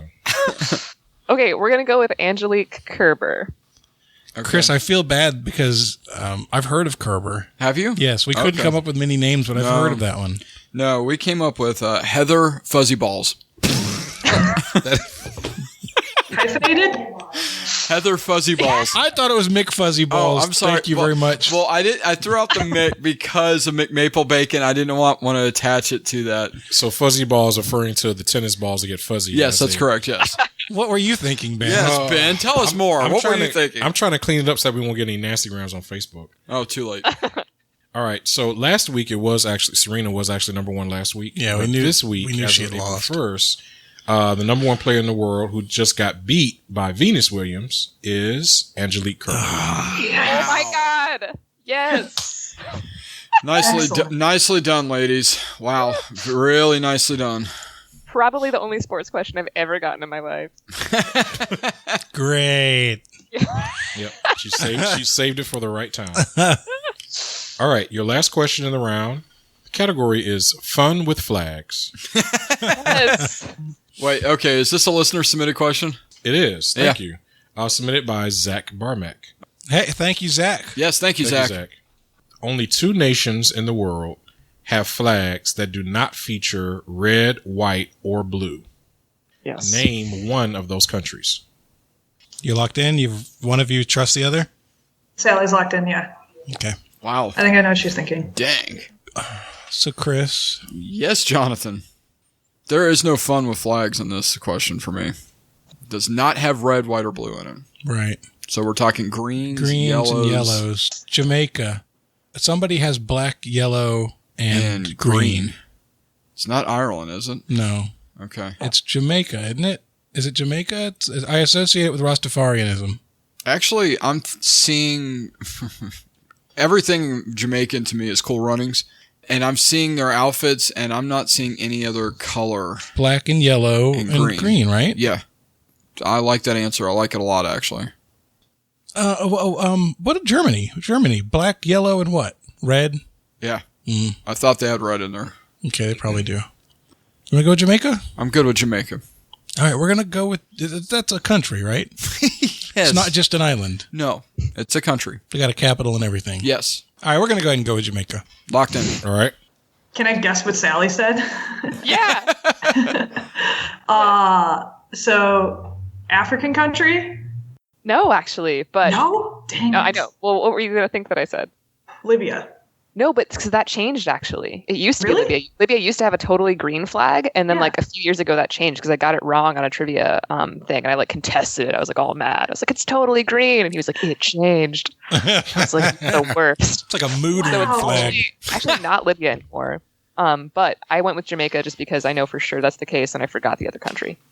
Is Cambodia's yellow with like with the lost city or hidden city on it? Maybe is that no? Is that it's yellow? red and blue, and it has Angkor Wat in the middle of it. That's red and blue. Okay. Yeah, I knew it had Angkor Wat in it, and that's what I was trying to get to, but I thought it was yellow. So your two countries are Mauritania, which is North Africa, Yes. and the other is Jamaica. Yes. Yes. Yeah, Jamaica has the yellow X with black and alternating black and green on the sides. Thank you, Cool Runnings. My favorite flag fact is that I think it's either like an Uzi or an AK, but Mozambique has like a gun on it. Yes. Yeah, it's and they've tried to petition to get it off. I thought it's an AK-47. Wow. Yeah, I think nothing says tourism like an AK-47 on your flag. Exactly. I know. That's why they're trying to get rid of it. They're like, please come to our country. Y'all know what's up. Come over here and start some static if you want to. Our flag will mess you up. Yeah. All right, so after the third round, going into the midpoint, Sally and Sabrina have 62. Jonathan and Chris have 50. All right. We're barely hanging in there, man. Hey, So close. it's not that bad. All right. Your midpoint question was brought to us by Dan Lundberg. Thank you, Dan. And the category is the Olympics. The United States has had 6 cities host an Olympic Games. For 4 points each, name 5 of those cities. Winter and summer, or just summer? Or Host an Olympic Games. Lock in. We're locked in. Sorry. All right. No. Boys are locked in. Okay, I think I have 5. Oh, great. Okay. So what I have, the ones that I know for sure, are St. Louis, of course. Of course. Lake Placid. Really? Yes. The crocodile movie. Amazing. Who knew? Salt Lake City. Yeah. And this is where I'm trying to think if this was like a combined Olympics. I think Los Angeles, and then also Squaw Valley. Okay. So I think those are are my great. 5s. I'm super bad at Olympics. I just had down Salt Lake City and places in California ? Yes. And then I wrote down Vancouver, and I was like, oh crap. We're adopting How long have you Vancouver lived for in the purposes Seattle? of this question. It's so close to me. It basically feels like the same. Yeah, so I think those are great guesses. I think we should just go with what you said. We're going to go with Los Angeles, Squaw Valley, St. Louis, Lake Placid, and Salt Lake City. Before we give our answers, why was St. Louis of course for you guys? I'm from St. Louis. Oh. Gotcha. Because St. Louis is one of the hardest U.S. Olympic cities to name. It was the first one in the U.S. in like 1904. It was. We were like, yes, of course. I know. I'm like, of course, really? Yeah. Well, and I mean, and it's just, and that was a question we had a while ago. It was supposed to be in Chicago, and then at the last minute they moved it to St. Louis. St. Louis like strong-armed them. Yeah. Well, that was the last thing we ever beat out Chicago to. So Nice. we're legitimately proud of it. Woo! Yeah, the Cardinals haven't beaten the Cubs in a bunch of Shut up, Jonathan. a bunch of You seasons. know what? You know what? What? She's like, don't worry about it. I live down the street from Wrigley Field now. Okay. God bless And you. let me tell you, it is, my friends make fun of me for that all the time, obviously because we didn't make the playoffs last year. But it is hard to swing a baseball bat when you have so many rings that you can't fit them all on your hands. See? That's a typical. See? That's a Yankees answer right there. That's Dude, all the I got. Cardinals are number 2. I know. You don't think it stings? It does. Do I need to get you some aloe vera? Yes, it burns. I've actually got a lot of medicine in there for my leg. I can go real? get you some. I have lidocaine gel. It's amazing. All right then. So Jonathan reminded me of St. Louis. So St. Louis is on ours. Los Angeles actually had it twice. Atlanta was in '96. Atlanta. Yes. You guys were about to back into Atlanta. I'm like, Yeah. oh, come on. Just stick with Squaw Valley because I never heard of Squaw Valley. Salt Lake City was the most recent, and then Lake Placid. So our answers were Los Angeles, Atlanta, Salt Lake City, Lake Placid, and St. Louis. All right. Atlanta, of course. Yeah. So the first one was St. Louis, which was early 20th century. Squaw Valley was 1960. Wow, well done, ladies. Nice, dude. Squaw Valley. Where Of course, I is didn't get that? Atlanta the easy one, though. Where is Squaw Valley? It's on Lake Tahoe, near Lake Tahoe. Oh, my gosh. Must have been winter Of course, game. 1996 was Atlanta. The most recent one was summer. Salt Lake City, 2002. You said Los Angeles already, 84. And then in 1980, Miracle on Ice was Lake Placid. Yep. After the midpoint, score is 82-70. Sally and Sabrina are in the lead. And that, my friend, brings us, we're not going to do a commercial today. So you guys know we're having a contest to see who is the most popular host on Trivial Warfare. And the winner at the end of April is going to get a $50 gift card. So your choices are Team Ben, Team Carmela, Team Chris, or Team Jonathan. And I have standings. I went and looked. So the way you vote is on iTunes in your review. If you haven't left a review, just make sure that when you leave your review, you have a hashtag team whoever. And if you have done one and you want to add a vote, go back and you can edit it really easily just by clicking write a review, and it'll pull it back up for you, and just add the hashtag team whoever to it and save it. A lot of votes are coming in, but as of last night with... Do you want to give the date of last night, by the way? Oh, that's a really good point. As of March 31st, in fourth place with 3 votes, Team Jonathan. Hey, Jonathan, you want to tell them who one of your votes are? Chris gave me a pity vote. I did not give you a pity vote. I'm like, D's Gators, Team Jonathan. I'm like, really? Really? If he voted for himself, he'd be tied for first, because in third place, Team Carmela with 9. Wow. Second place, Team Chris with 10. I'm shocked. I'm shocked. The votes, like the last 10 votes that have come in have all been Chris. I think he's paying people. Perhaps. And with 11 votes, Team Ben. Wow. That's surprising. You're in the lead, dude. That's surprising. You're number 1. I'm number 2. Wait a minute. Ben's like, that's really surprising. If you want to support Ben, Carmela, Chris, or Jonathan, make sure you go out to iTunes and update your review, or give us a new one with hashtag Team Jonathan. Or Team Chris. Ben's not even paying attention. Ben doesn't even care. Sorry. Ben doesn't care. Don't vote for him. Team Ben. Hashtag Team Ben. Or Team Carmela. All right, guys, let's get back to the show. Starting off with the 4th round. Thanks, everybody. All right. So 4th round, your first category is in war. What is it good for? And this question comes to us from Zach Barmack. Thank you, Zach. Thank you. That's 2 in this episode. The longest set of wars in world history lasted for 781 years and was known by what name? And there are a couple of acceptable answers here. Is there a 1,000 Years War? All right, we're locked in. So I have a thought. Yeah. It might be right, but I'm also notoriously bad at history, so. Same. Ugh, our weeks are Achilles heel. So I was thinking that it might have been some sort of like inter-country conflict that just didn't end forever, because I knew that there was that one war where they like just didn't sign the peace treaty, so it continued for another 100 years or something. But I don't think that's it. So then I was trying to think of, like, it said like sets of wars or conflicts. And the only thing that I could think of that was like a set of conflicts was the Crusades. Oh, I think that's cool. I think that's, I don't know. 781 years is so long. It's a super long time. So what I wrote down was some wrong stuff, but then I wrote down the only thing that I remember for stuff being like a set of wars. I wrote down opium wars. I don't know like how long those were, what those even were about.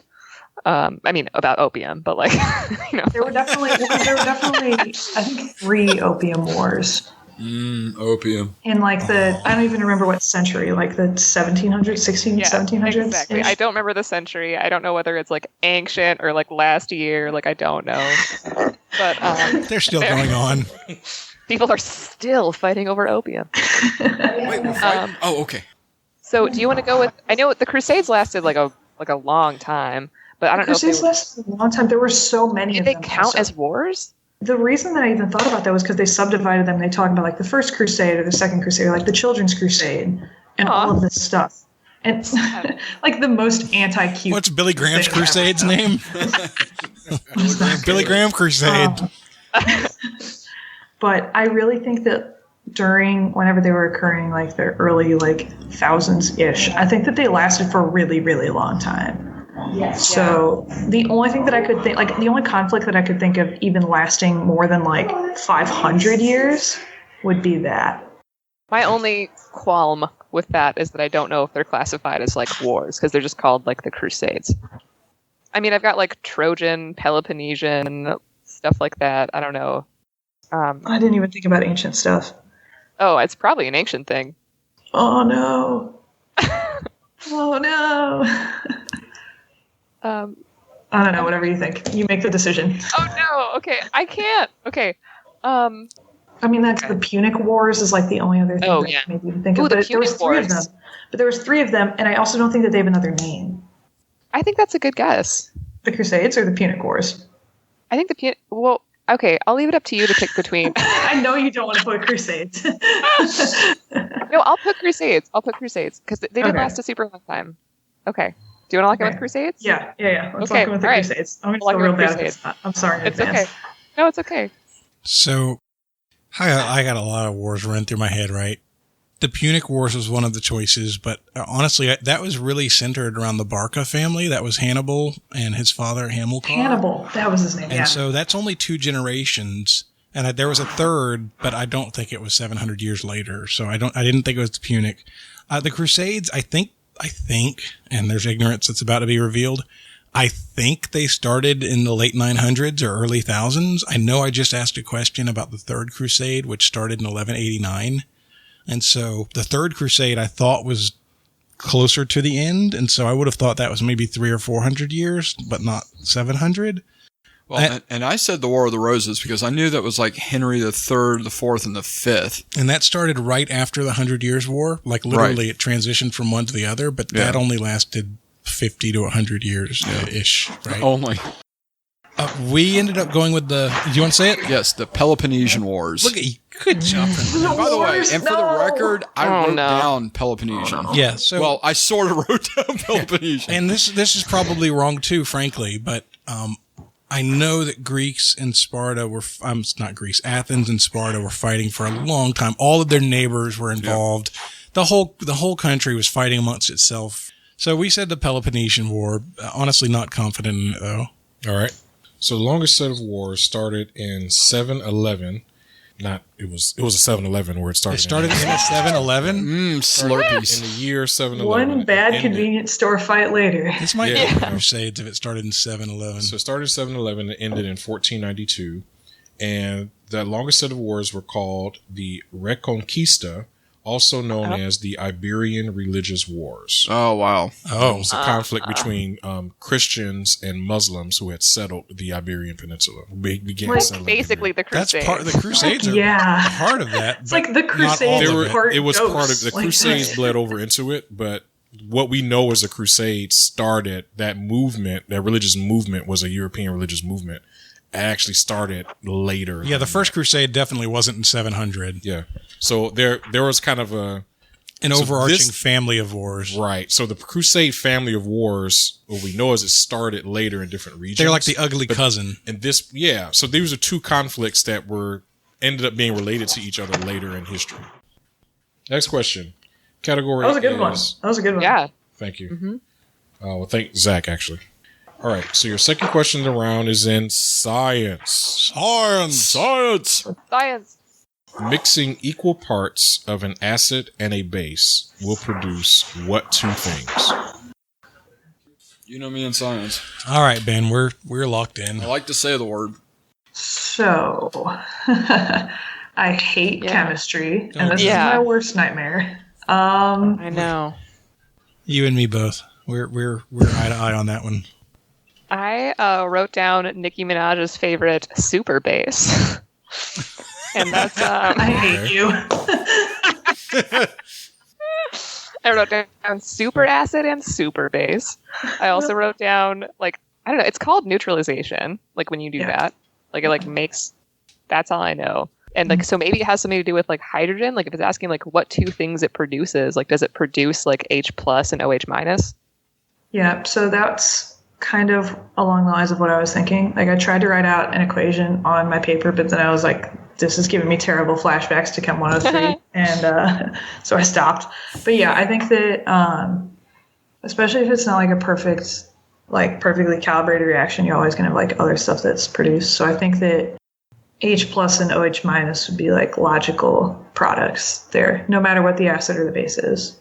think those are good guesses. I mean, it's also like a good pair, you know, like if it's going to produce two things, like H plus and OH minus are like a good pair of things. It's also like, I mean, does it make water? Like, does it for sure make water? What a stupid question. Like, I'm like, well, it would make a neutral thing, and like, isn't? I'm not drinking it. Some hydrochloric acid.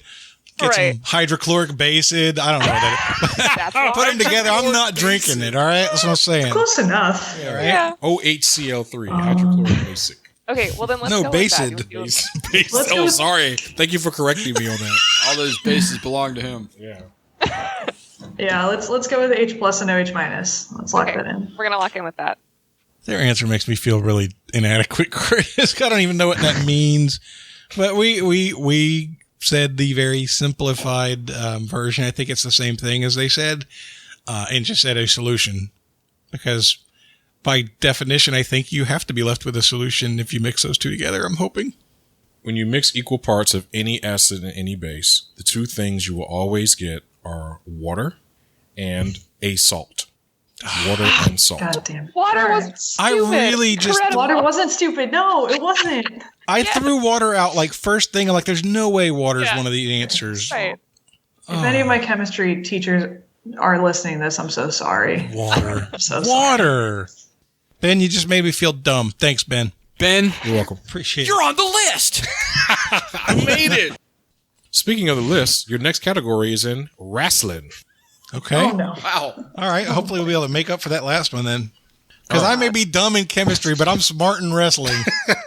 No, wrestling. Wrestling. All right. In the WWE, John Cena recently won his 16th World Championship, tying the record set by what wrestling icon? Yeah, locked in. Well, hey, how about you talk to me before you lock it in there, brother? There is no talking. He is the resident wrestling expert. Sure, 100%? I'm 1,000% sure. No, we're locked in. All right, ladies. Okay. How many wrestlers can you just name? Just at all. There was Goldberg, Andre the Giant, Nice. and the one that I actually have written down, which is the only answer I think is reasonable, is Hulk Hogan. Okay, so I wrote down exactly the three wrestlers I know, which is Hulk Hogan, The Rock, and The Undertaker, which is something I remember from when I was It's a pretty good list. He is a wrestler. Yeah, those is are a three wrestler. icons. For sure. Yeah, for real. Hall of Fame. but for sure not like I was like into his persona. I thought it was cool, but I so badass. I would probably because he said like a wrestling like icon, so I think Hulk Hogan's a good guess. Like we both put it down, and you know he's an icon. He probably did pretty well. And I don't think that The Rock would have won like 16. No, Like whatever it is that they won. belt, something shiny like belt. Gift cards to natural selection. I do know that Andre the Giant was the first person inducted into the WWE Hall of Fame. Oh, but cool. I didn't know I mean, his that. greatest Actually. achievement will forever be the Princess Bride to me. So Oh, I know. so good. Yeah.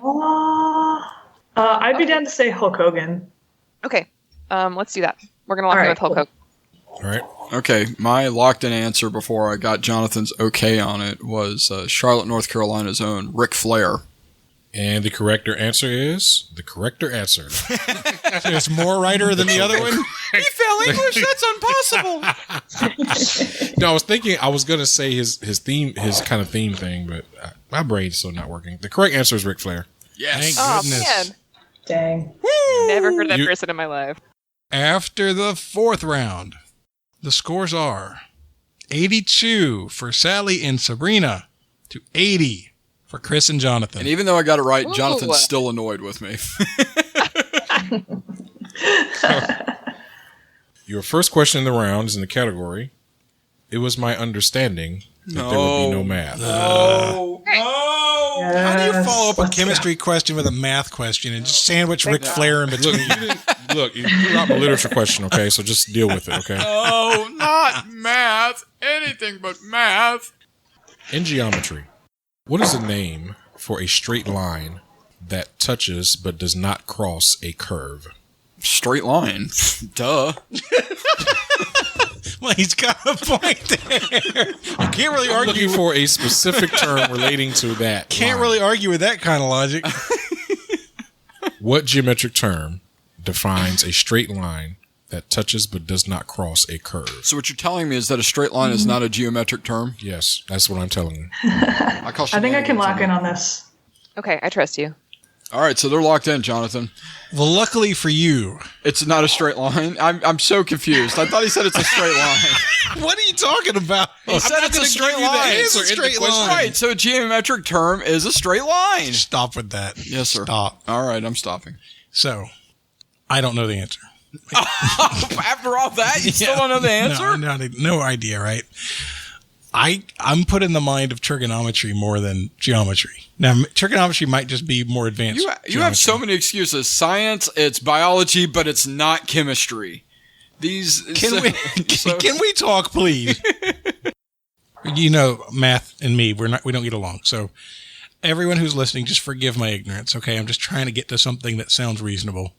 Is this one of the terms like secant or cosine or sine or tangent?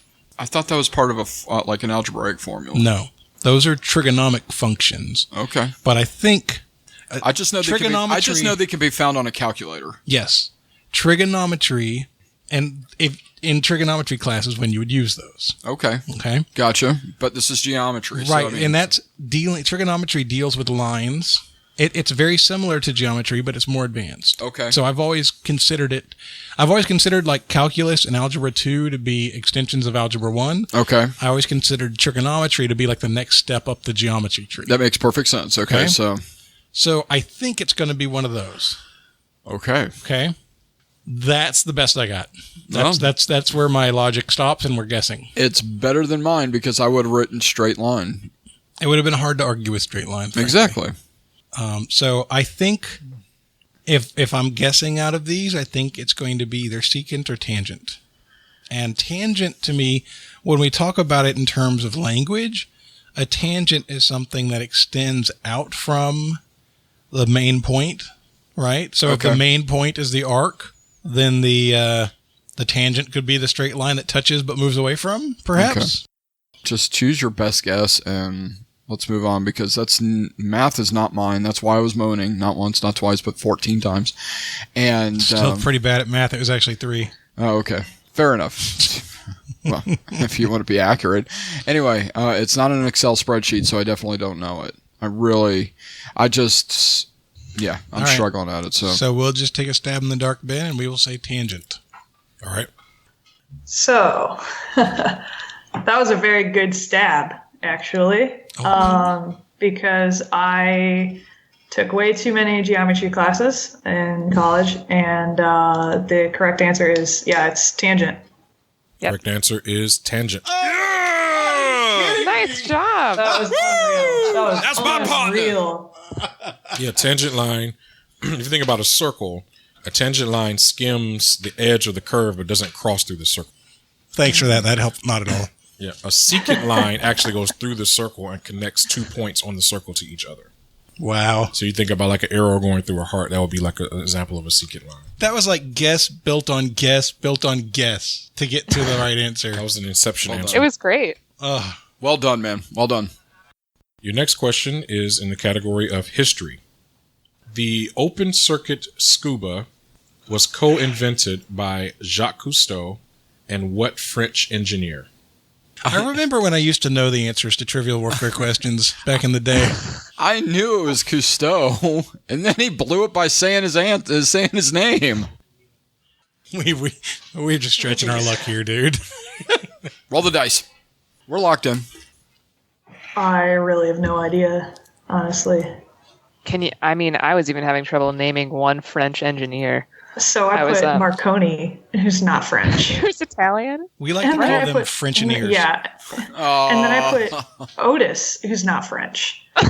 Otis, my man, Otis. Yeah.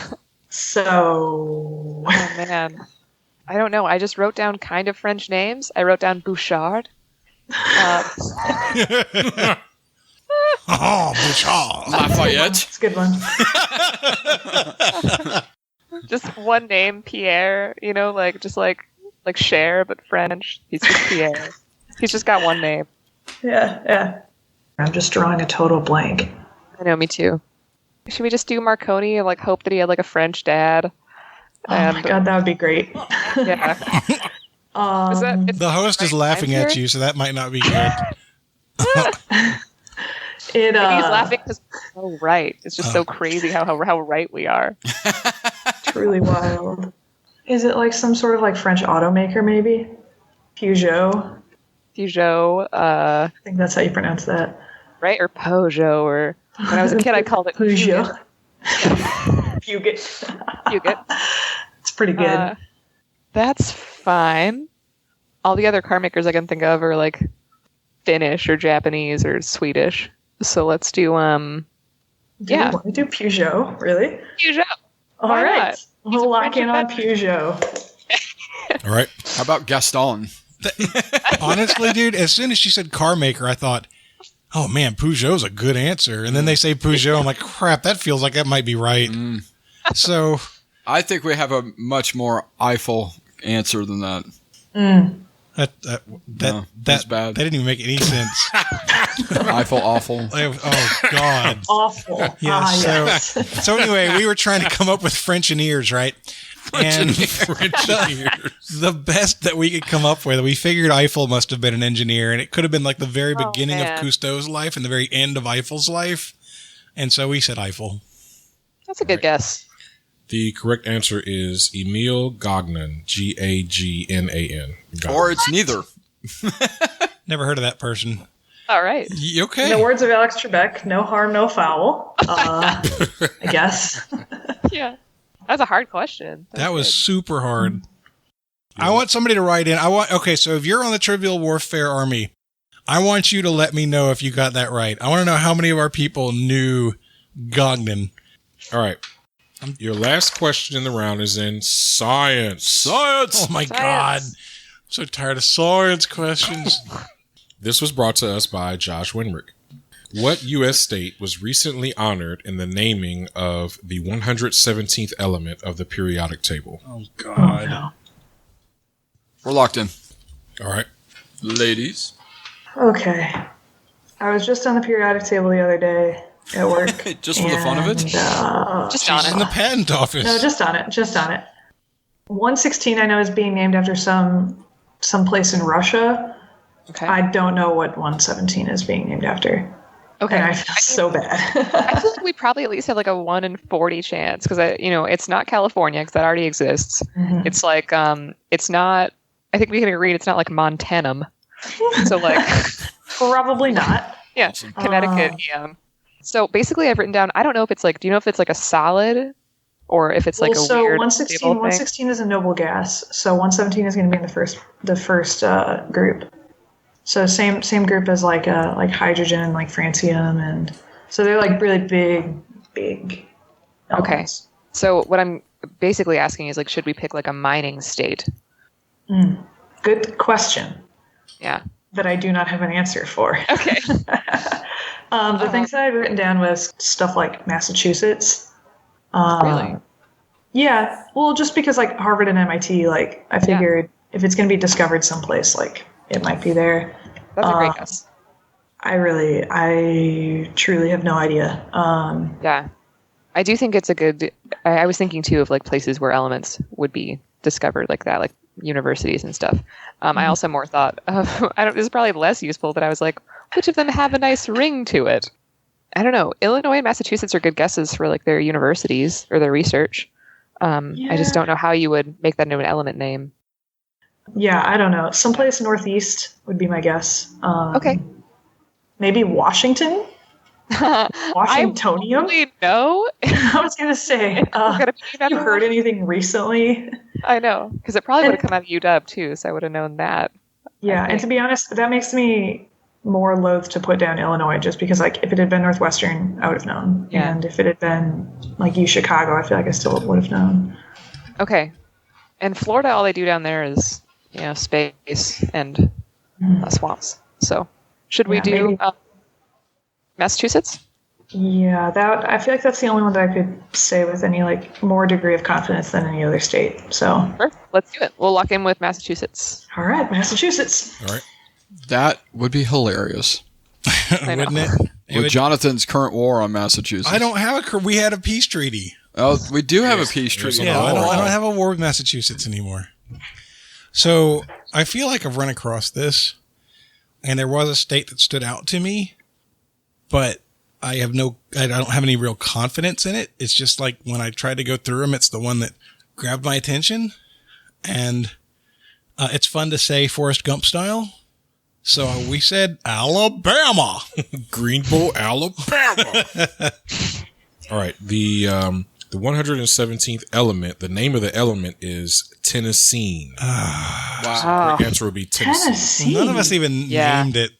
What? Tennessee. I had that down Tennessee. too. Tennessee. Yeah, there are apparently a couple of research labs in Tennessee that were instrumental to the discovery of this element, which is why they named it. That knocked us around.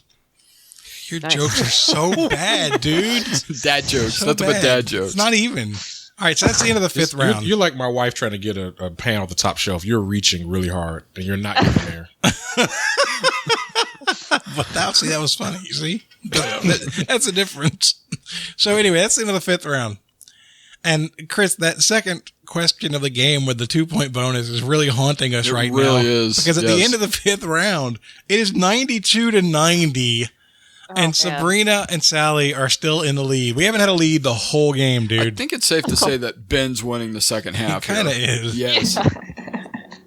He really is. Yes. Because I think Nobody's getting anything. I think we've only gotten one right in this whole second half. We've gotten 2, and one of those was Ric Flair.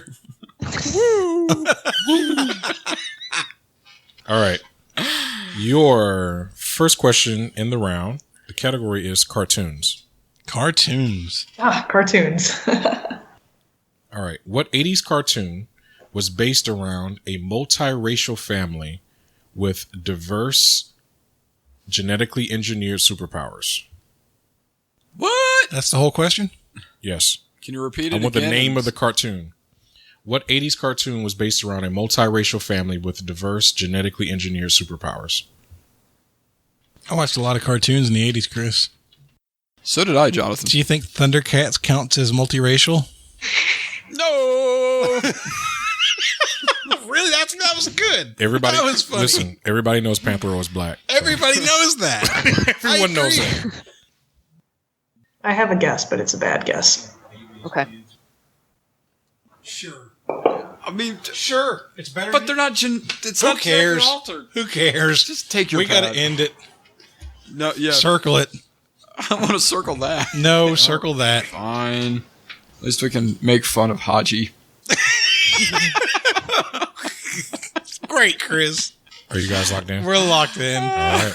Oh, this question made me hate myself, dude. I made you I hate really me. did hate That's what myself you a little said. bit more for this. All right, ladies. Oh, man. This good. is rough. Glad. I mean, I would say that we're at a disadvantage for being born post-90, but, I feel like We are we're not definitely the only at a ones with problems. Yes, the only person True. answering this True. is Ben. It seems hard. So I was born in 76. He was born in 74. We watched every cartoon in the 80s we would have seen. I thought I It's did. not coming. I thought I did. Apparently not. I'm humbled. So, okay, all I have I'm written humbled. down, I mean, I have some things that are just definitely not right. The only thing that I could think of that was multiracial that had powers was Captain Planet. I literally just They're not a family. I have Captain Planet written down right there. That's the only thing I have. I know. I wrote down Captain Planet. And I just then- want Ben to I don't know if it's Captain Planet, I'm breaking.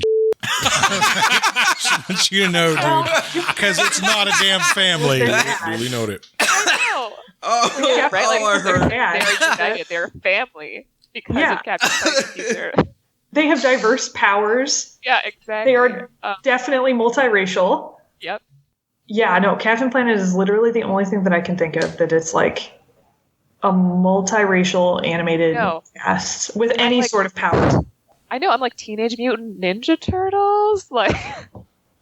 Maybe they were different races, but you can't tell because they're turtles. It's Splinter. It's multi-species. Oh my god. Yeah.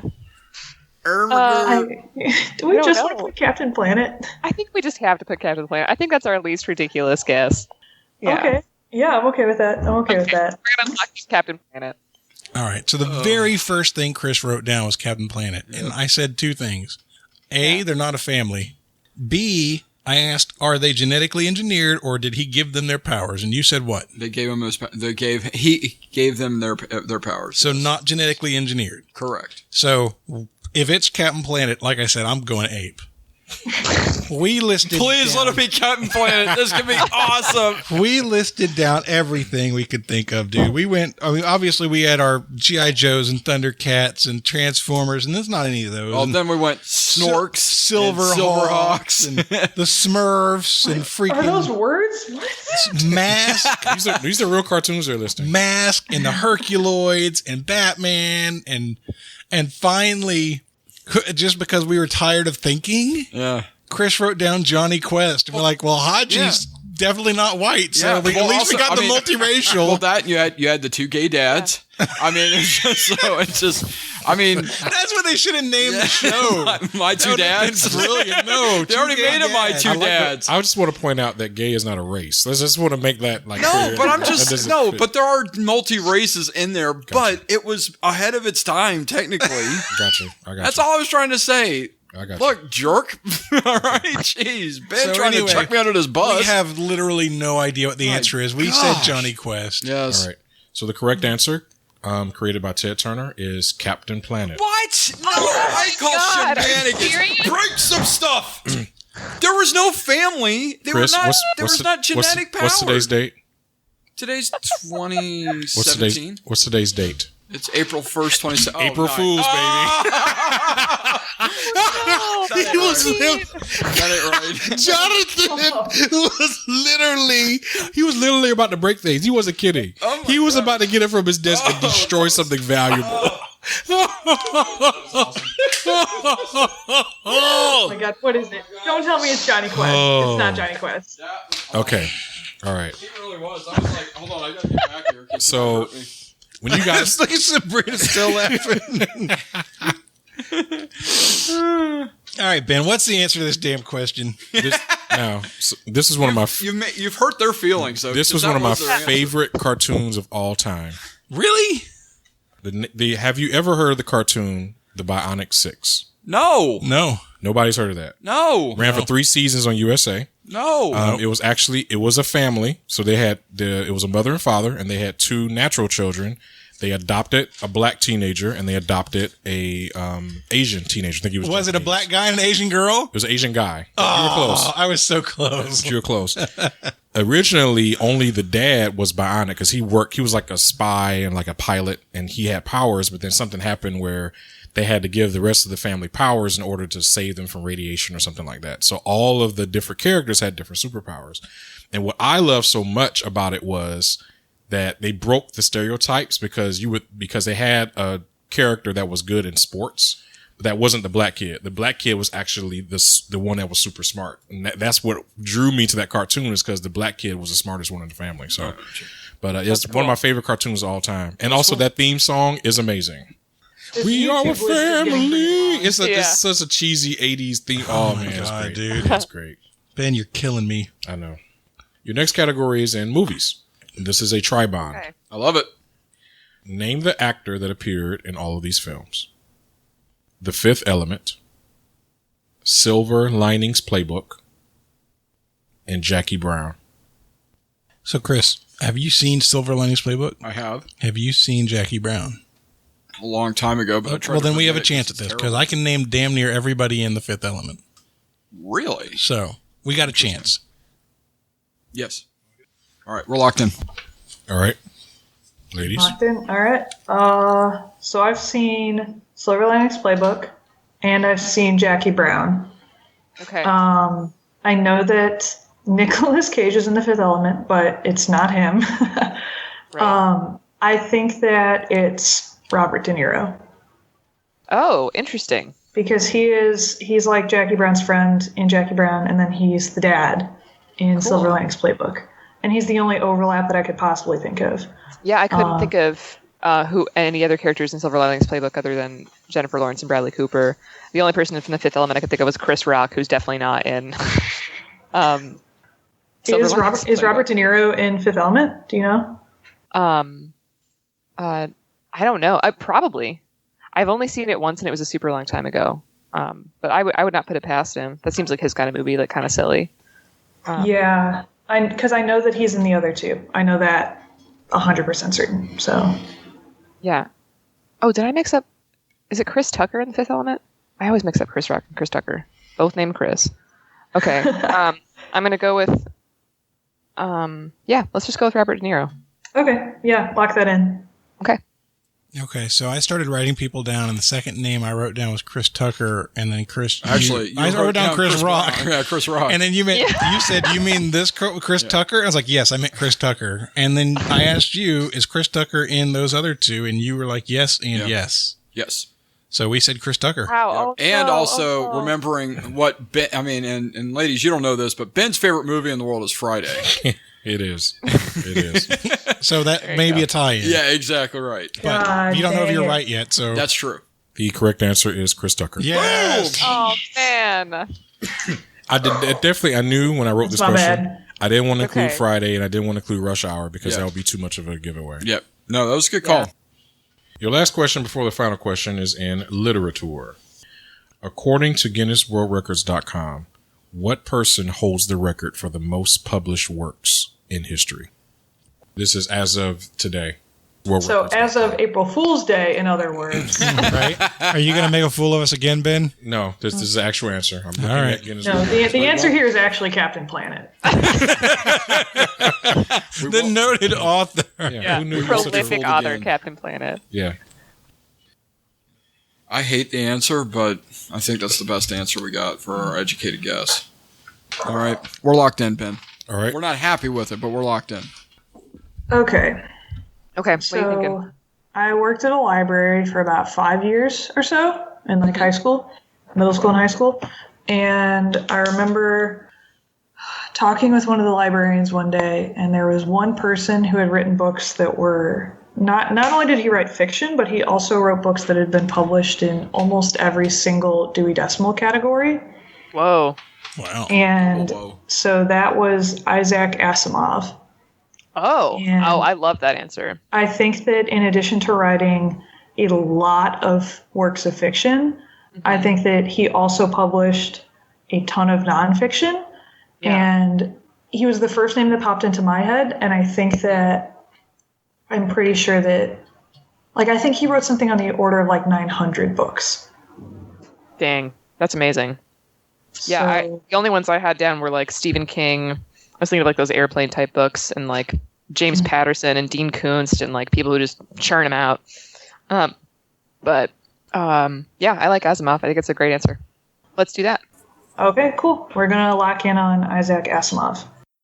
Man, if what she said is true and it's uphills is 900, I'm going to be kind of kicking myself for not pushing, because Jonathan wrote Asimov on there. He wrote it. I mean, he was just like, that's a possibility. We have this running gag on the show about James Patterson writes every fifth book that comes out every year, and so he probably comes out. His name or co-authored is probably on like 7 or 8 books a year, at least the last 10 years, easy. And it's crazy. And then I threw out Shakespeare as a possibility because Jonathan was talking about, well, is every poem and is every sonnet considered a published work? And I couldn't give him that answer. I really don't know. But ultimately, we went back with the world's worst answer, which is James Patterson. All right. So the correct answer, the record holder has 1,084 published works, and it is Mr. Scientology, L. Ron Hubbard. Oh my goodness. Hubbard? He came up for me too, but I thought that was such Wow. a ridiculous answer. I could only think of like 3 or 4 books that he wrote, so I didn't think about. I mean, that's why I didn't even apparently mention him. They must not have all been the size of planet Earth. Let me tell you, that book was a good 1,000 pages by itself. Wow. Yeah, he's kind of like Battlefield Tupac, Earth, right? where he died like in the 80s, and there were still books being published that he had written, but I guess never published or being published posthumously after he died. Does like every Scientology pamphlet count as a? Is he like? Are they publishing stuff today and giving him credit as a writer? That's an interesting question. The last published work by him was published in 2006, which would have been 20 years after he died. So yes. Wow. So Wow. then, Possibly. then it sounds like yes. It's a Then, possibility. yeah, they're including the posthumous. Wow. things that My goodness. Wow. Never would have got that. I wonder how many Asimov wrote. I wonder how many. We had an Asimov question on the show a while back. I know it's north of 500, but I don't know the exact number. Okay, well, unexpected twist at the end, guys. Really? At the end of regulation, Sally and Sabrina have 92. Chris and Jonathan have 100 on the nose. It is 100 to 92. A lead going into the final for Chris and Jonathan. And Ben, what is our gauntlet category? Your gauntlet category today is Borders. The bookstore or geographic? Borders. B-O-R-D-E-R-S. Borders. We're locked in. We're locked in. All right, ladies. Our wager is locked in. All right. Question 1. Doctors Without Borders was started by French physicians who were working in what African country? Okay, we're locked in.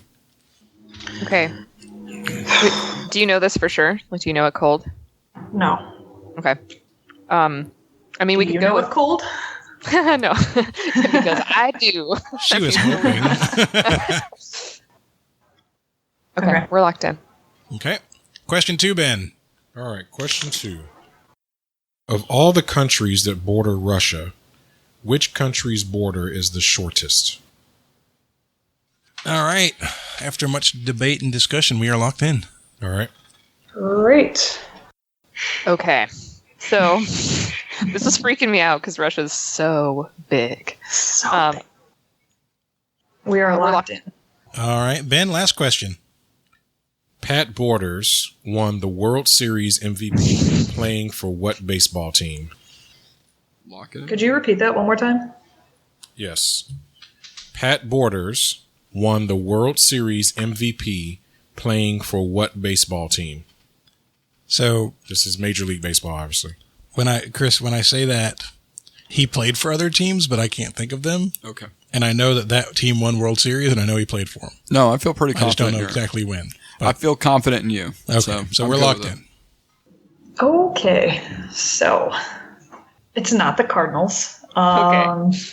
It's not the Cubs. It's not the Yankees. It's not. Do you mean the World Championship or World Champion Cubs? Oh, shut up! Not for much longer. We are locked in. All right, Ben. This time, read the question fully, and we will both give our official answers to each of them. Doctors Without Borders was started by French physicians who were working in what African country? So Chris and I, we really didn't have a good answer. No. And we didn't focus on the French part. But oh yeah, I thought that Doctors Without Borders was started as a result of the AIDS epidemic. I thought. And we were trying to name the country that was most impacted by the AIDS epidemic, and the best we could come up with was the Democratic Republic of the Congo. So that's what we said. All right. So we really focused on the French part of that question and went with the French-speaking northern African country that had been through a lot of conflict. So we went with Algeria. Okay. All right. I neglected to mention that this question was brought to us by Philip Sanford. Hey, Phil. Thanks, Thank you, Philip. Actually, I think Thank he you, prefers Philip. Philip. So thank you, Philip. Thank you, Philip. Philip's one of our North Carolina guys. nice. All right. Your next question is, of all the countries that border Russia, which country's border is the shortest? So for us, this was the hardest of the three questions. Yeah, without even though the question. last one was super hard. But there's a good 16, 17 countries that border Russia, and I think we named half of them though.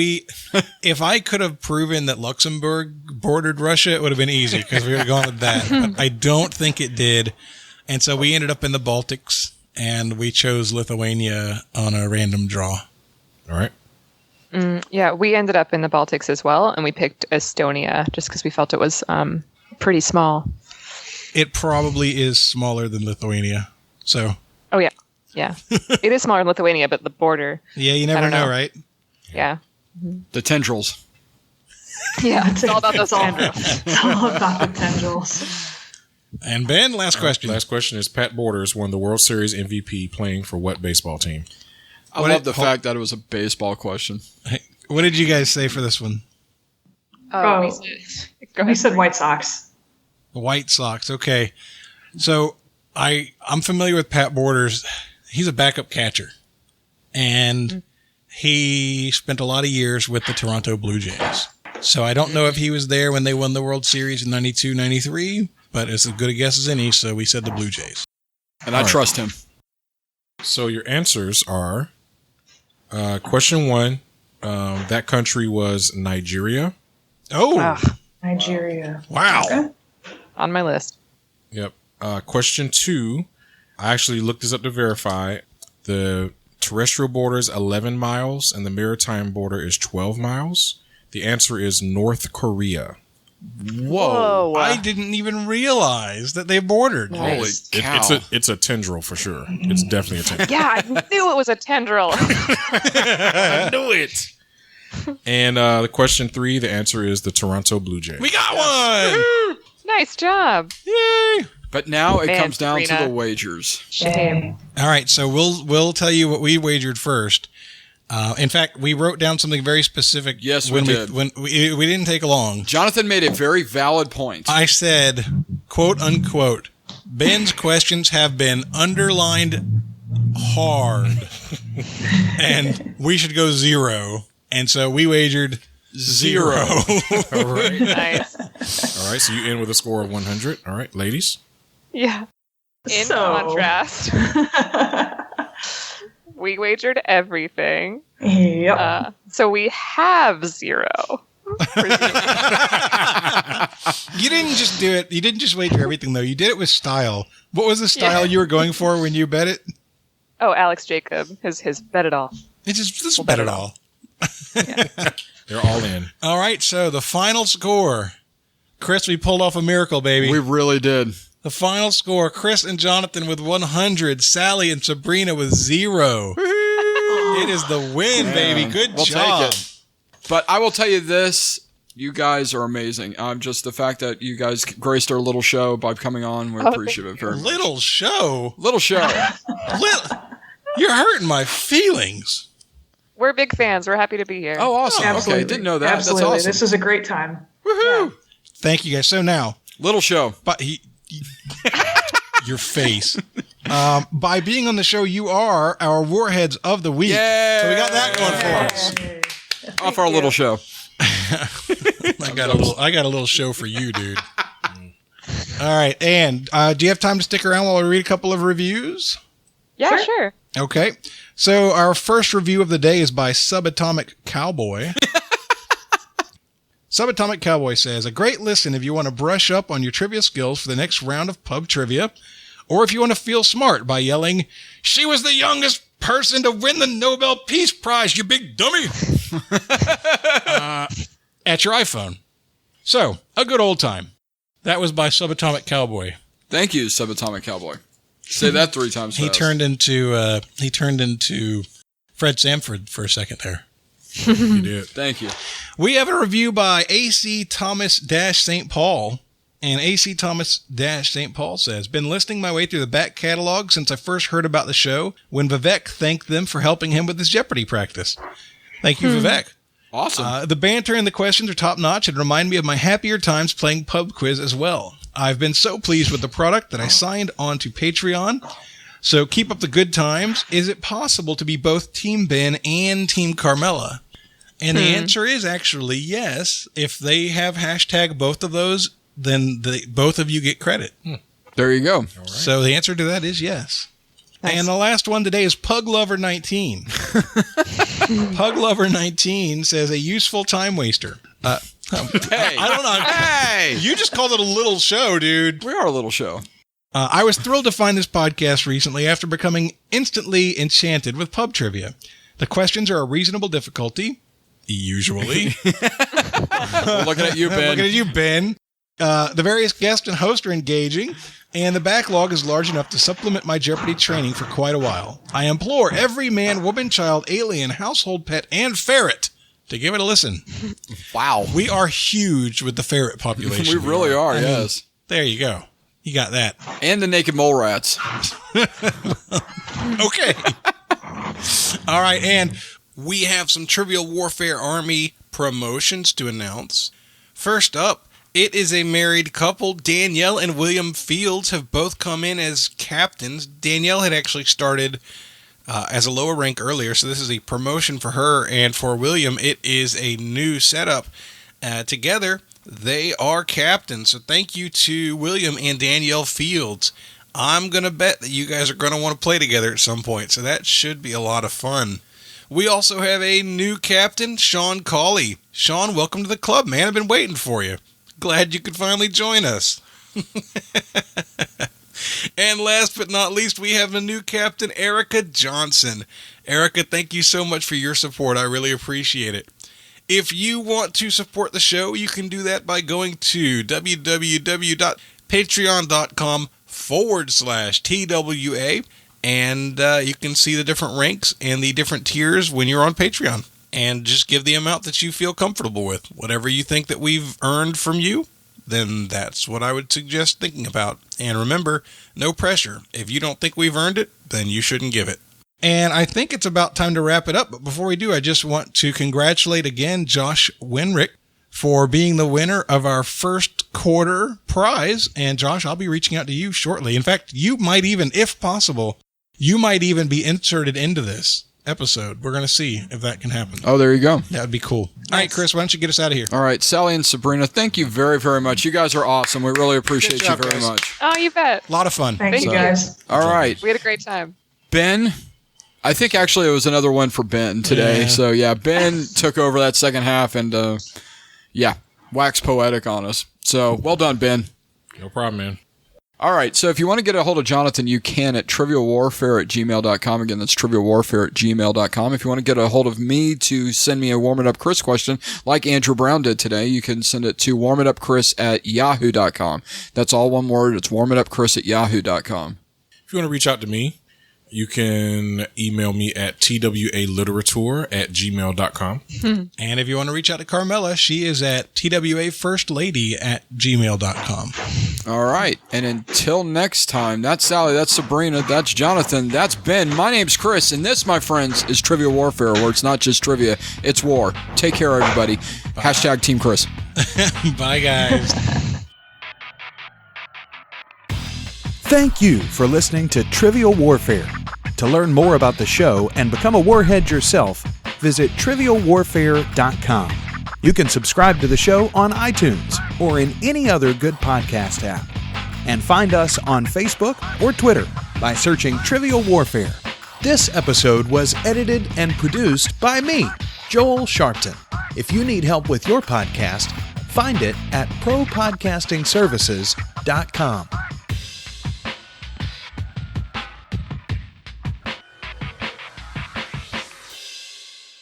I think that the Opium Wars lasted for a longer period, but I think that they were closer to like 100 or 150 years.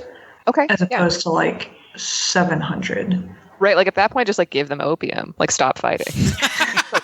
At that point, yeah. It's like, hey guys, I know you got guns and all. Do you just want this? Here. Can we just give you this? We done now? This is the thing. It's like Tajikistan, Uzbekistan, and Kyrgyzstan, I feel like all have like really weird shapes, and they have kind of like tendrils that like might touch Russia like a little. So like, just like a light tap. They're actually known as the Bionic Six. They got the tendrils after being genetically engineered. Oh, Ben's gone. I'm choking him. Ben's done.